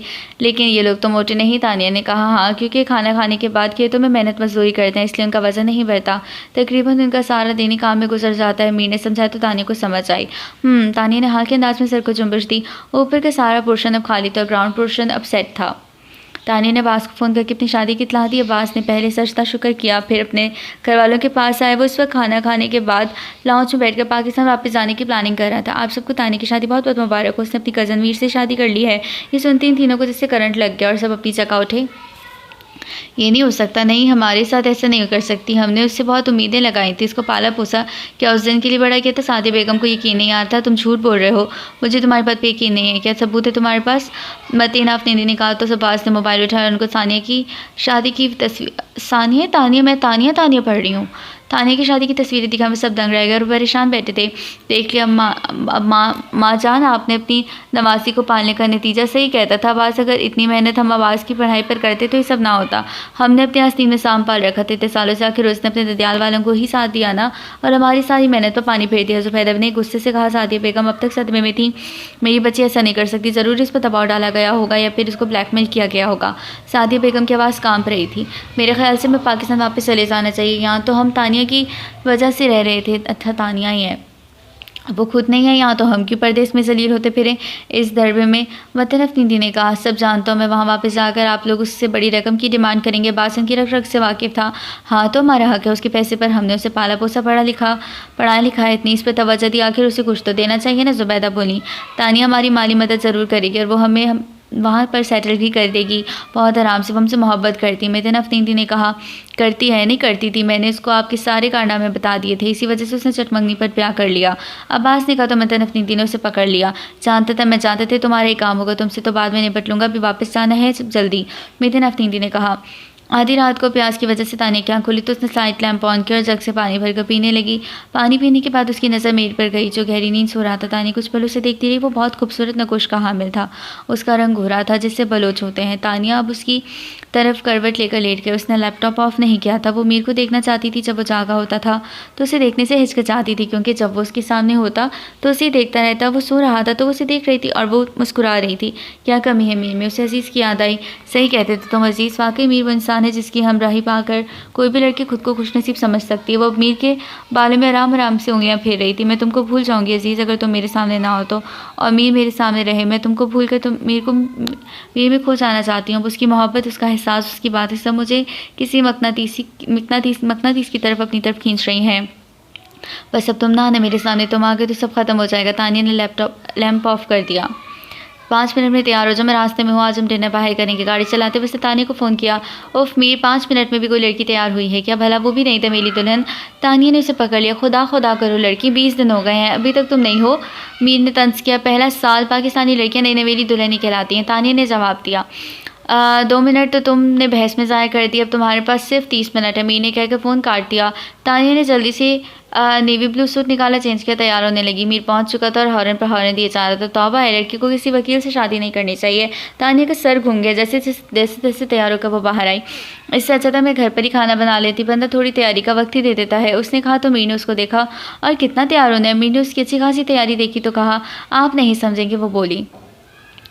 दादा सही आप समझ नहीं रहे, मैं वहाँ नहीं जा सकता। अजीज़ कब से वलायत अली से बहस में लगा हुआ था कि चूँकि वजह थी कि अजीज़ उनके साथ कराची चले। मुझे तानी की याद आ रही है, मुझे उसके पास जाना है। वो बार बार फ़ोन करके कह रही है आने का, मैं उसका साथ दिल नहीं तोड़ना चाहता। मुझे मेरे बच्चों के पास जाना है। मेरी भी बार बार कह रहे हैं कि आ जाएँ कराची। वलायत अली बोले थे तो आप लोग चले जाना, मुझे तो मत ले जाए, मुझे इस्लामाबाद जाना है, वहाँ पर मैंने अपना बिज़नेस शुरू करने वाला हूँ। जॉब मेरे बस की बात नहीं। अजीज़ ने कहा चले जाना, वहाँ भी पहले मेरे साथ चलो। क्या मसला है तुमको जाने में? वलायत अली ने कहा। तो अजीज़ परेशान हो, अब आपको क्या बताऊं कि मैं क्यों वहाँ जाना नहीं चाहता। वो मुश्किल से सेटल हुई होगी मेरे साथ, मीर के साथ। मुझे डर है कि मुझे अपने आसपास देखकर कहीं फिर से उसका सोया हुआ जज्बा न बेदार हो जाए। अजीज़ ने सोचा, मैं कुछ नहीं जानता, तुम चलो मेरे साथ। वैसे भी ये बूढ़ा अब ज़्यादा दिन नहीं जी पाएगा, बस तुमसे बहुत जल्दी हट जाएगा। वलायत अली ने जज्बाती हमला किया तो अजीज़ सर पकड़ के बैठ गया। मरता क्या ना करता के तहत। बीबी जी कुछ लोग आए हैं, कह रहे हैं कि आपकी ननियाल वाले हैं। चौकीदार ने बताया तो तानिया जो टेलीविज़न देख रही थी अपनी जगह से उछल पड़ी। उफ, ये लोग नहीं मेरी जान छोड़ने वाले, अंदर ले आओ उन्हें। तानिया को गुस्सा आ गया। सादिया बेगम, मतन जुबैद और अब्बास सामान समेत अंदर दाखिल हुए। मेरी बच्ची, सादिया बेगम ने आगे बढ़कर उसे गले लगाया। शादी मुबारक हो, हमको तो बताना भी गवारा नहीं किया तुमने। मतन अफनीदी बोले। तानिया ने अब्रुच खाकर बेजारी सुन सबको देखा, कोई कसर रह गई है जो पूरी करने आए हैं? तानिया बोली। उनकी आवाज़ सुनकर मीर कमरे से बाहर आया। उनको देखकर सवारी नज़रों से तानिया को देखा। ये मेरे मामूर नानी है, तानिया ने बताया तो मीर ने समझने अंदाज में सर हिलाया। ओ अच्छा। मीर उनके करीब आया। आप लोग रहेंगे कहाँ? तानिया ने इतना सारा सामान देखकर सवाल किया। वो जानती थी उनका कोई घर नहीं, वो अपना घर बेचकर अमेरिका गए थे। तुम्हारे घर और कहाँ? तादिया बेगम बोली। तो मीर उनके करीब आया। मैं तो आपके इंतज़ार में था। वही है ना जिन्होंने मेरी कज़न को अगवा के रुपोश हो गए 20 साल? मैं आपको हवालात की सैर करवाए बिना तो नहीं जाने दूंगा। मीर ने कहा। तो उन सबने तानिया की तरफ तड़प कर देखा।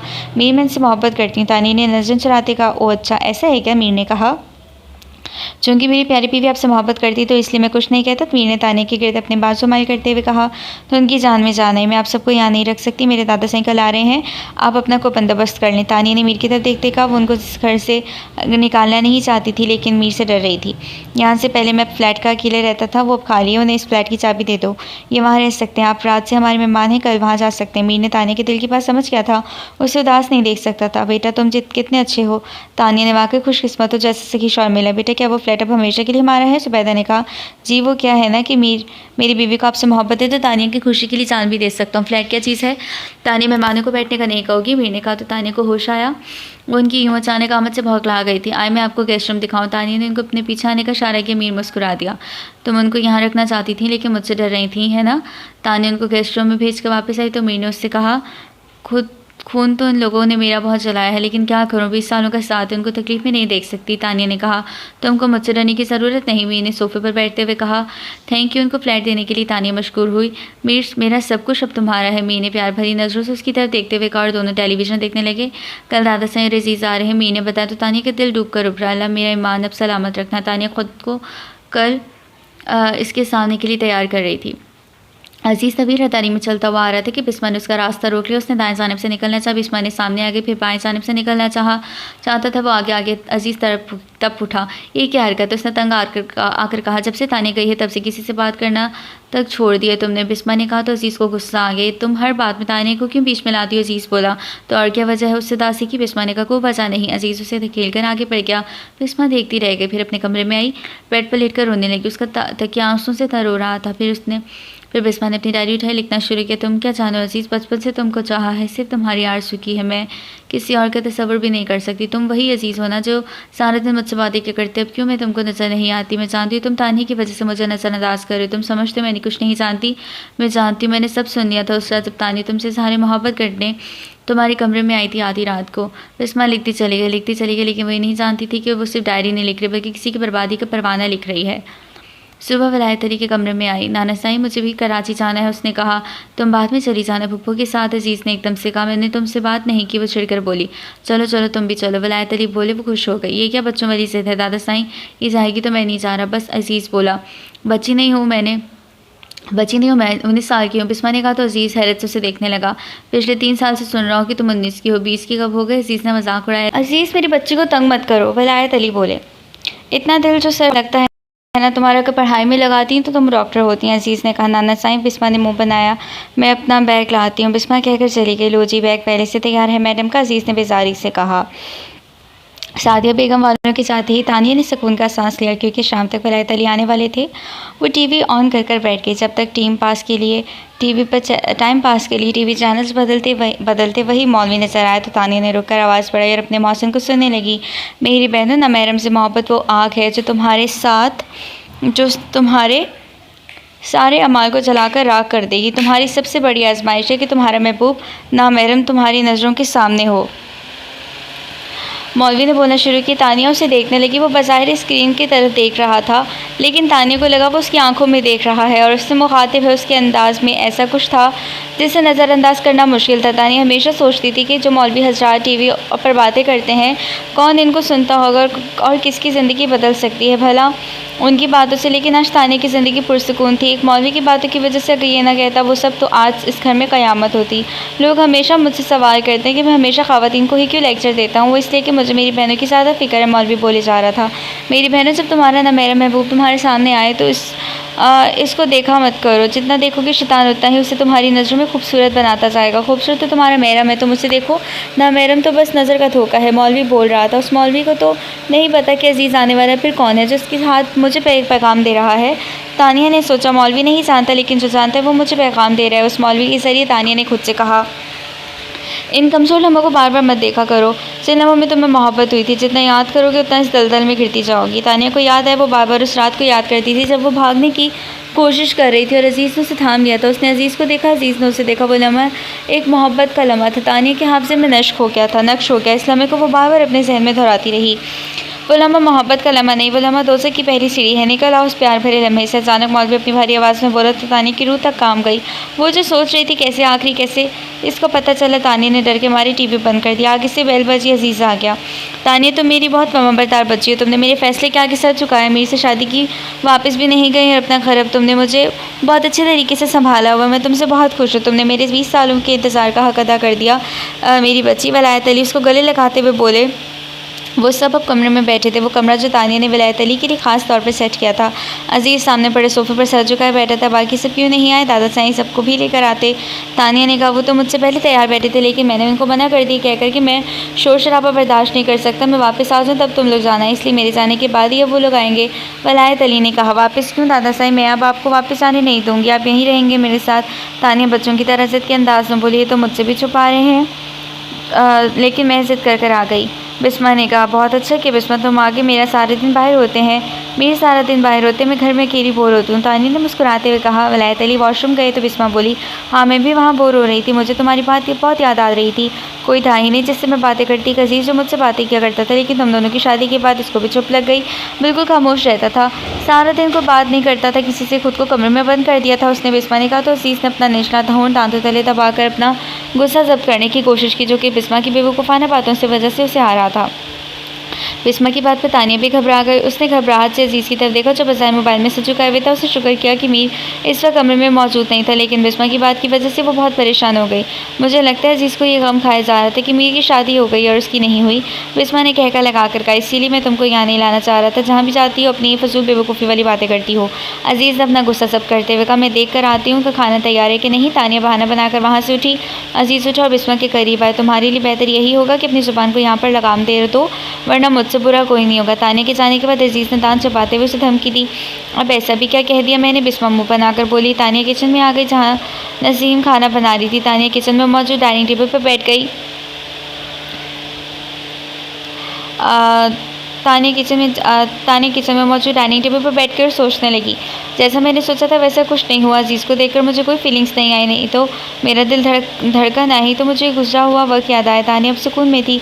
इंसान जब तक किसी जज्बे को खुद ब खुद हावी नहीं करता वो जज्बा जोर नहीं पकड़ता, लेकिन हम लोग खुद ही जज्बों को चढ़ा लेते हैं। इनके मुतालिक सोच कर वो हमारे अंदर अपनी जड़ें मजबूत करता चला जाता है और हम कहीं के नहीं रहते। बिस्मा जब से आई थी अजीज़ तानिया की हरकतों से इतना नोट करती जा रही थी, लेकिन इन दोनों को नॉर्मल देखकर सब बिस्मा की जान में जान आई। वो बाहर लॉन में ही जहाँ अजीज़ टहल रहा था, रात के 9 बज रहे थे। वो आहिस्ता आहिस्ता चलती हुई उसके करीब और उसके कदम से कदम मिलाकर चलने लगी। लेकिन सोच में गुम हो बिस्मा ने उसे खामोश देखकर कहा, तुमसे मतलब? अजीज़ चिढ़कर बोला। अजीज़ तुम इतने रूठ क्यों हो गए हो मेरे साथ? बिस्मा ने उदास होकर पूछा। तुम जो तानिया की शादी से लेकर फजूल बकवास करने लगी हो ना, सच में कहो तो मेरा तो दिल ही उठ गया था तुमसे। अजीज़ ने नाराज़गी वाले अंदाज में कहा। तुम्हारा दिल था ही कब मुझ में, जवाब उठ गया जो अब उठ गया। बिस्मा ने कहा तो अजीज़ रुक गया। ये तुम आजकल कुछ ज़्यादा ही बेबाक नहीं हो गई हो? अजीज़ ने टोका। वैसा भी क्या कह दिया मैंने? बिस्मा का दिल बुझ गया। सब समझता हूँ तुम्हारी बातें, तुम्हारे इशारे बच्चा नहीं हूँ मैं। अजीज़ फिर चलने लगा। जब समझते हो तो कोई जवाब ही दे दो, कम अज़ कम मैं आश्रय में तो ना रहूँ। बिस्मा ने कहा तो अजीज़ ने हैरत से उसे देखा। बिस्मा मैं तुम्हारा दिल नहीं तोड़ना चाहता, मैं जानता हूँ सब तुम बचपन से मुझे पसंद करती हो, तुमने कभी कहा नहीं, लेकिन मैंने तुम्हारी आंखों में अपने लिए मोहब्बत देखी, लेकिन मैंने कभी ऐसा नहीं सोचा। अजीज़ अब संजीदा हुआ। लेकिन प्लीज़ तुम बार बार मेरे सामने तानिया की जिक्र मत क्या करो, वो मीर दोनों बहुत साथ खुश हैं, तुम खुद देख चुकी हो। मैं नहीं चाहता कि तुम्हारी किसी बात का मीर गलत मतलब अखज़ कर ले। और जहाँ तक आशिक़ की बात है तो तुम बहुत अच्छी लड़की, मैं सोचूंगा इस बारे में, लेकिन अभी मैं ज़हनी तौर पर ऐसी बातें सोचने की पोजीशन में नहीं हूँ। अजीज़ ने कहा तो बिस्मा को उम्मीद जागी। तानिया किचन में वलायत अली के लिए परहेज़ी खाना बना रही थी कि अजीज़ वहाँ आ गया। कैसी हो तानिया? उससे मुस्कुराते पूछा। आज 5 दिन बाद उसका हाल पूछ रहा था। ठीक और तुम? तानिया ने कहा मैं भी ठीक। वो बोला। तानिया देचकी में चम्मच हिलाती रही। थोड़ी देर दोनों के माबेन खामोशी रही। मीर इस वक्त ऑफिस में और बिस्मा सो रही थी, तो अजीज़ को मौका मिल गया बात करने का। मुझे ये देखकर बहुत खुशी हुई कि तुम मीर के साथ खुश हो, तुमने अपना घर संभाल लिया, यकीन करो। तानिया मैं तुम्हारे हवाले से सोच कर परेशान था। पिछले 1 महीने से अजीज़ ने अपनी बात शुरू की। तानिया मतनगोश हुई। 1 महीना मीर के साथ रहने के बाद तुम्हें अंदाज़ा हो गया होगा कि मैंने तुम्हें इनकार क्यों किया था। मैं समझता हूँ कि अच्छे इंसानों के साथ बुरा नहीं होना चाहिए। हम हमेशा ख्वाहिश करते हैं कि काश हम इंसानी रूप में कोई फ़रिश्ता मिल जाए, लेकिन जब ऐसे फ़रिश्ते तुम्हें मिल जाते हैं तो हम उनकी कदर नहीं करते, उनका दिल तोड़ देते हैं बहुत बुरी तरीके से। मुझे यही खौफ था कि कहीं मेरा दिल तो ना तोड़ दो, क्योंकि वो इंसानी रूप में एक फ़रिश्ता है, अगर तुम समझ सको तो। अजीज़ बोला। अब तानिया उसकी तरफ मुड़ी। मैं तुम्हारे एहसान कभी नहीं भूलूंगी अजीज़ कि तुम्हारे इनकार ने मुझे मीर दे दिया। अगर तुम हाँ कर देती तो मैं मीर जैसे हम सफ़र से महरूम हो जाती। मुझे अब एहसास हुआ है कि जो तुमसे हुआ वो बस एक वक्त जज्बा था, असल मोहब्बत तो वो है जो मुझे मीर से हो गई। अजीज़ मुझे इससे इतनी मोहब्बत हो गई कि थोड़ा वो मुझसे दूर जाता है तो मुझे ज़िंदगी बेरंग लगने लगती। तानिया की बात सुनकर अजीज़ खुश हुआ। तानिया हम दोस्त हैं, हमेशा रहेंगे। अजीज़ ने मुस्कुराते कहा। तो तानिया भी मुस्कुरावटी। खाना तैयार है तो लाओ, दादा साईं को दवाई खानी है। अजीज़ ने कहा। तो तानिया को होश आया। हाँ तुम उनके पास जो, मैं लाती हूँ। तानिया ने कहा। आप लोगों को एहसास है कि आप लोगों की वजह से मुझे मीर के सामने किस कदर शर्मिंदगी का सामना करना पड़ा। क्या ज़रूरत थी उसके सामने फ़्लैट की बात करने की? मैं आपकी रिहाइश का बंदोबस्त कर देती ना। क्या सोचता होगा वो आपके मुतालिक? कितने लालची लोग हैं आप। वो तो शुक्र है कि इस जन्नती लड़के ने मुझे फ़ोन करके आपकी सारी प्लानिंग्स बता दी। तानिया ने अब्बास की तरफ इशारा करते हुए कहा। अब्बास अपने लिए जन्नती का लगब सुनकर पहले हैरान हुआ, फिर गर्दन अकड़ा ली। शादी तो मरकर भी ना करती इस फजूल इंसान के साथ, लेकिन मुझे दुख हुआ कि आप लोगों की नज़र मेरी जायदाद पर थी। अब्बास ने चौंक कर देखा, भी वो जन्नती था और फजूल।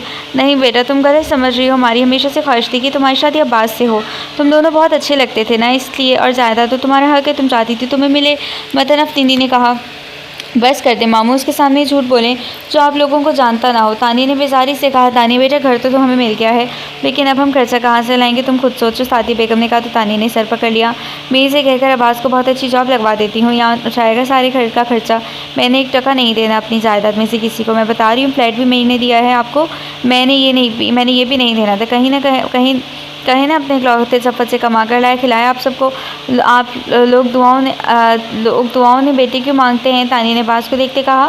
तानिया मेरी जॉब लगा दो, तुम्हारा बहुत बड़ा एहसान होगा। मैं उनको साबित करना चाहता हूँ कि मैं कमा सकता हूँ, घर चला सकता हूँ। उनको फजूल में दूसरों की जायदाद पर नज़र गाड़ने की ज़रूरत नहीं है। अब्बास बोला। करती मैं मीर से बात, पहले चाय तो पिला दे मुझे। वो कहती हुई सोफे पर बैठ गई। आधी रात को ज़ोर से दरवाज़ा बजने की आवाज़ पर तानिया मीर की आंख खुली। मीर एकदम से उठा, दरवाज़ा खोला, सामने बिस्मा खड़ी थी। वो नाना साईं की तबीयत बिस्मा से बोला नहीं जा रहा था। मीर उसकी बात समझता हुआ वलायत अली के कमरे में भागा, जहाँ वलायत अली बेहोश पड़े थे। वो अजीज़ ने उनको थामा हुआ था। तानिया तुम गाड़ी स्टार्ट करो, मीर तुम मेरी मदद करो दादा साईं को उठाने में। अजीज़ जल्दी में बोला। तानिया भूख ला गई, सुन नहीं रही। तुम गाड़ी स्टार्ट करो। मीर की आवाज़ पर तानिया आवाज़ बहाल हुए। चाचा चाबी कहाँ है गाड़ी की? तानिया ने कहा। मीर को गुस्सा आने लगा। कमरे में देखो जल्दी करो। तानिया कमरे की तरफ भागी। बिस्मा रोए जा रही थी। तुम रोना बंद करो, हमारी मदद करो प्लीज़, मेन डोर खोलो। अजीज़ ने वलायत अली को उठाने की कोशिश की, उनके जिस्म भारी था, उन दोनों को मुश्किल हो रही थी। डॉक्टर रिपोर्ट्स मांग रहे थे जो कि वो लोग घर भूल आए। मुझे बताओ कहाँ है, मैं लेकर आता हूँ। मीर बोला मेरे बैग में है। बिस्मा ने कहा ओ माई गॉड, डायरी। और तुम्हारा बैग कहाँ है? मीर ने पूछा। जिस कमरे में सोती हूँ ना, वहाँ दराज में पड़ा है। बिस्मा ने बताया। मैं आती हूँ आपके साथ। बिस्मा ने कहा नहीं, मैं जल्दी में ले आऊँगा, तुम आकर मुझे मज़ीद कंफ्यूज कर दोगी। यहाँ बैठकर दुआ करो। मीर कहता वह जल्दी से चला गया। घर पहुँच कर फिर सीधा इस कमरे में आया जहाँ बिस्मा का बैग पड़ा हुआ था। उसने दराज खोला, बचाए बैग टटोलने के सारा बैग उलट कर फेंक दिया। रिपोर्ट्स आसानी से मिल सकें, रिपोर्ट्स तो उससे मिल गए। उनके साथ एक डायरी भी थी जो ज़मीन पर गिर गया और उसका एक सफ़ा खुल गया।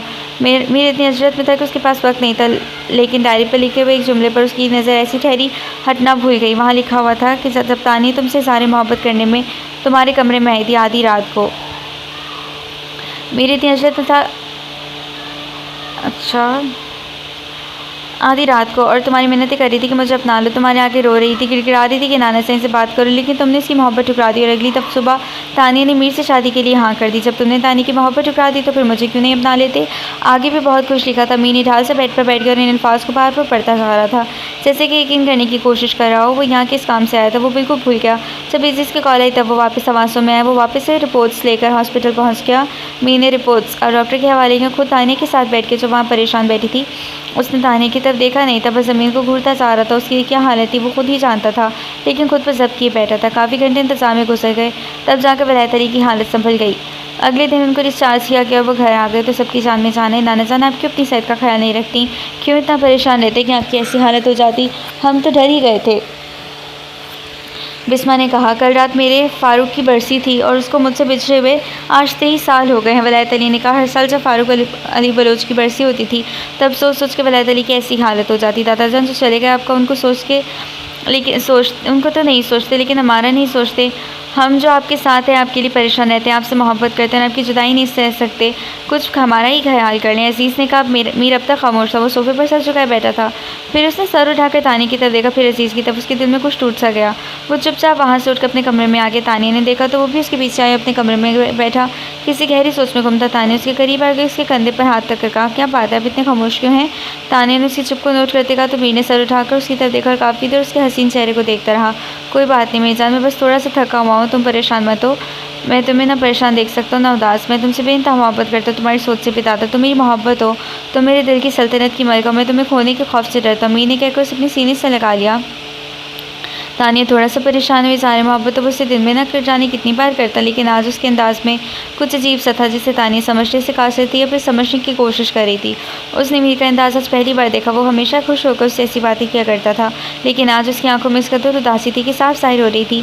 ऐसी बातें क्यों कर रहे हैं खोने वाली? तानिया ने पूछा। उसका दिल बुझ गया। उसने उससे अलग होते हुए उसकी आंखों में देखा।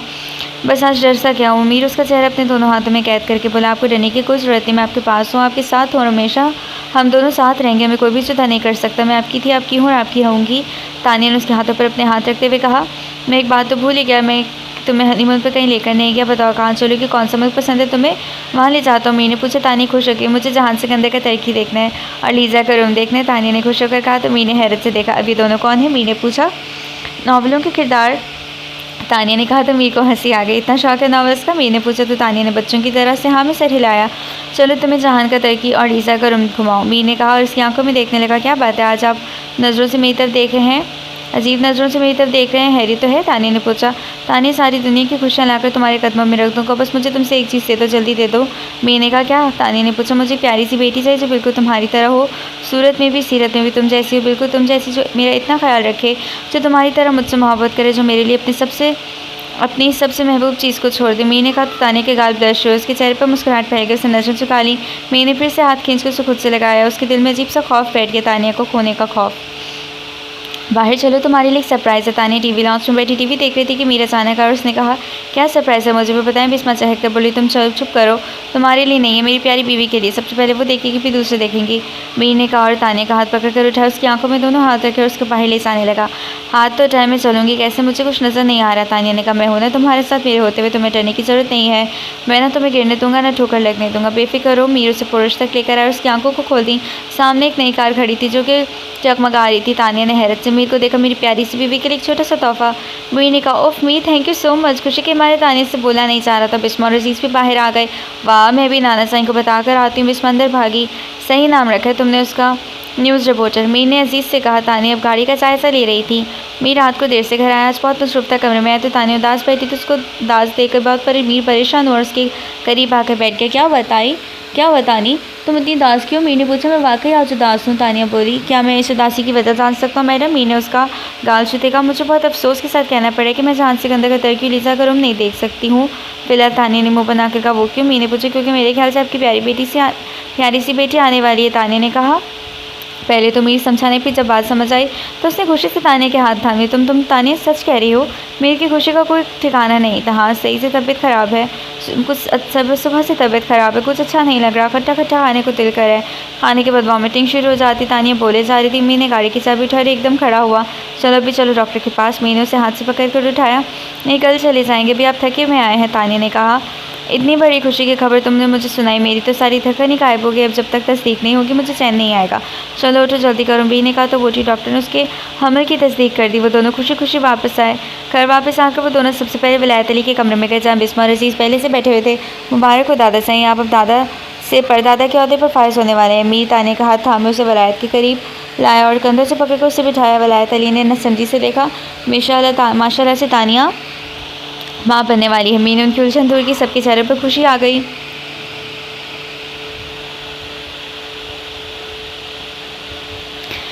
मैं भी फ़ोन करके गांव में सबको खुशखबरी सुनाती हूँ। बिस्मा ने मोबाइल उठाया। तुम अब गांव में वापस नहीं जाओगी, फिलहाल तुम तानिया के साथ रहोगी, उसका पूरा ख्याल रखोगी। मीर ने बिस्मा से कहा। हाँ, मैं यहीं रहूँगी अपनी भाभी के साथ, बिस्मा ने तानिया को गले से लगाते हुए कहा। कुछ साल बाद मीर की बेटी की ख्वाहिश अभी पूरी नहीं हुई। बेटी के बजाय बेटा पैदा हुआ। उसका नाम विलायत अली ने फारूक अली रखा, लेकिन तानिया और मीर उसे अली कहकर बुलाते थे। इन सालों में कौन सी ऐसी खुशी थी जो मीर ने तानिया के कदमों में न रखी? उसकी हर बात मुंह से निकलती ही पूरी हो जाया करती। मीर ने तानिया से इतनी ज़्यादा मोहब्बत की कि तानिया के दिल का बोझ पड़ने लगा। एक रात तानिया को नींद नहीं आ रही थी। वो करवट बदल कर थक गई। उसने देखा मीर सो गया। फिर वो बाहर लाउंज में आके जहाँ नीम अंधेरा था वो सोफे पर बैठ के थोड़ी देर तक सोचती रही। मेरे अंदर बेचैनी, इतने सालों से जब तक मैं मीर से कह नहीं देती तब तक मुझे करार नहीं आएगा, इसने सोचा। थोड़ी देर बाद कमरे का दरवाज़ा खुला। तानिया ने देखा मीर के बाल बिखरे हुए थे। वो आधी नींद से जाग कर आया था। क्या हुआ, नींद नहीं आ रही क्या? मीर उसके साथ सोफे पर बैठते बोला। अली सो रहा था। तानिया ने पूछा। हाँ, अली सो रहा है, लेकिन अली की माँ को कौन सी परेशानी ने चका कर रखा हुआ है? मीर ने उसके गिरद बाजू मार करते कहा। मेरे दिल में इतने सालों से एक बोझ है, तानिया बोली। कैसा बोझ? मीर ने पूछा। मीर, मैंने आपसे एक बात छुपाई थी, तानिया ने कहा। कौन सी बात? मीर ने समझ लेते कहा। मीर, आपको याद है शादी की पहली रात मैंने कमरे का जो हशर किया था, आपको पता है मैंने ऐसा क्यों किया? तानिया ने कहा। हाँ, जानता हूँ, सब जानता हूँ। तो मजीद से शादी करना चाहती थी और उसने इनकार कर दिया, इसलिए। मीर ने कहा। तो तानिया ने हैरत से देखा। आप जानते थे? कब से? तानिया ने पूछा। शुरू से, जब शादी को एक माह ही हुआ, जब दादा साईं बीमार हुए हमारे घर आकर, तब से। मीर ने कहा। तब से? लेकिन आपका प्यार तो इस वक्त के बाद से बढ़ गया था। आपको तो गुस्सा आना चाहिए था मुझ पर, तानिया ने कहा। क्यों गुस्सा आना चाहिए था? तुम पर बताओ, कौन सा ऐसा गुनाह किया था तुमने? कौन सा चोरी की थी? कौन सा कोई कत्ल किया? एक वक्ती मोहब्बत इतनी की थी तुमने, और फिर भला भी भुला भी दिया। कौन सा? तुमने मुझे सालों तंग किया था। तुमने तो अगले दिन ही मुझे अपने दिल की सल्तनत का मालिक बना दिया। मीर बोल रहा था। तानिया उस फरिश्ते को देखती जा रही थी। लेकिन शौहर तो गुस्सा करते हैं जब उनकी बीवी की माजी में की गई मोहब्बत का पता चलता है। तो तानिया ने कहा। क्या शौहर का कोई माजी नहीं होता? मिजाजी खुदा का लक़ब क्या मिल गया? इसका ये मतलब तो नहीं कि खुदा ही बन जाएं, और खुदा तो दरगुजर कर देता है, इसीलिए शौहर मिजाजी खुदा है, यानी उसे भी दरगुजर करना चाहिए, माफ़ करने से, खासकर तब जब माफ़ी मांग ली जाए। खुदा तो रहमान है, रहीम है, फिर ये मिजाजी खुदा क्यों कातिल बन जाते? मीर ने कहा। तो तानिया की आंख भर आई थी। आपको कैसे पता चला कि अजीज़ ने? तानिया ने पूछा। नहीं, बिस्मा की डायरी में लिखा था सब। जब तुम अजीज़ के पास गई थी तो बिस्मा ने सब सुने। वो अपनी डायरी में अजीज़ से मुखातिब थी। मैं उस रात दादा साईं की रिपोर्ट लेने गया तो वहाँ बिस्मा की डायरी देख ली। मीर ने सच बताया ताकि वो अजीज़ से बदगुमान ना हो। तानिया इस बात पर हैरान नहीं हुई थी कि तुम अजीज़ से मोहब्बत करती। तानिया इस बात पर हैरान नहीं हुआ था कि तुम अजीज़ से मोहब्बत करती हो। मैं तो इस बात पर हैरान था कि तुमने मुझे इतनी मोहब्बत दी, मुझसे माफ़ी मांगी, मेरा घर संभाला, सजाया सवारा। मैं हैरान था तानिया देखा कि तुम कितनी मोहब्बत करने वाली लड़की हो, तुम मुझसे कितनी मोहब्बत करती हो। मैं तुम्हारी अजीज़ से मोहब्बत नहीं देखता था, मैं तो तुम्हारी मुझसे मोहब्बत पर हैरान था। समझ गया था कि अजीज़ से वक्ती मोहब्बत ही तुमको, इसलिए क्योंकि तुमने इससे 7 वक्त गुजारा। अजीज़ घर पर नहीं, अजीज़ घर पर था, मैं नहीं। अगर तुम मेरे साथ होती शुरू में तो तुमको नज़र नहीं आता। इंसान उससे मोहब्बत करता है जो उसके सामने हो।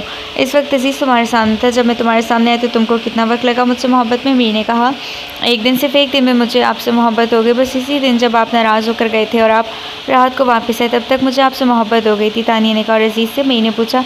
एक महीने बाद हुई थी उससे। तानिया ने कहा। वो मोहब्बत नहीं थी, फिर मोहब्बत वो थी जो तुम्हें मुझसे हुई। मीर ने कहकर उसके बारे में हाथ फेरा तो वो मुस्कुराती। यानी मीर, मुझे आपसे बेइंतहा मोहब्बत है, तानिया ने सद के दिल से कहा। और मुझे भी तुमसे बेइंतहा मोहब्बत है तानिया, मीर ने कहकर उसे खुद से लगाया। अब तानिया के आंसू मीर की शर्ट भिगो रहे थे। खुशी के आंसू थे ख़त्म शुद। रेकमेंड नॉवल है यार, सीरियसली इतना ज़बरदस्त, इतनी एलिगेंट स्टोरी, इतनी ब्राइट स्टोरी, इतना बहुत प्यारा करेक्टर। मीन्स के वो जिससे मोहब्बत करती थी, मीन्स एक बग़ैर दुश्मनी के, बग़ैर किसी रूट सीन के, इतनी प्यारी डायलॉग्स और उसके साथ लाइट सी है, लेकिन इतनी प्यारी स्टोरी है ना ये, मेरी तरफ से 100% रिकमेंड है। मतलब बहुत प्यारी है, मर्द की, औरत की, मतलब हर एक किरदार से आपको लेसन मिलेगा। उसने अपनी बीवी का, मतलब बहुत अच्छा किरदार है। अगर ये क्या नाम है इस लड़के का, देखिए ज़रा नाम पढ़ के भूल गई अभी मैं। मीर जो है, मतलब अगर मीर जैसा लाइफ पार्टनर होना, सीरियसली मैं कह रही हूँ, तो बीवियों के कत्ल नहीं होंगे। और अगर मतलब अज़ीज़ जैसी वो अज़ीज़ कह रही हूँ, मीर जैसा शौहर और ये लड़की जैसी, मतलब तो रिश्ते 100% है यार, मैं बता नहीं सकती, ऐसे ही होना चाहिए। सो राइटर बेस्ट ऑफ लक, उन्होंने बहुत अच्छी स्टोरी लिखी है। सो मिलते हैं नेक्स्ट नॉवल के साथ। दुआ में याद रखें। अल्लाह हाफ़िज़।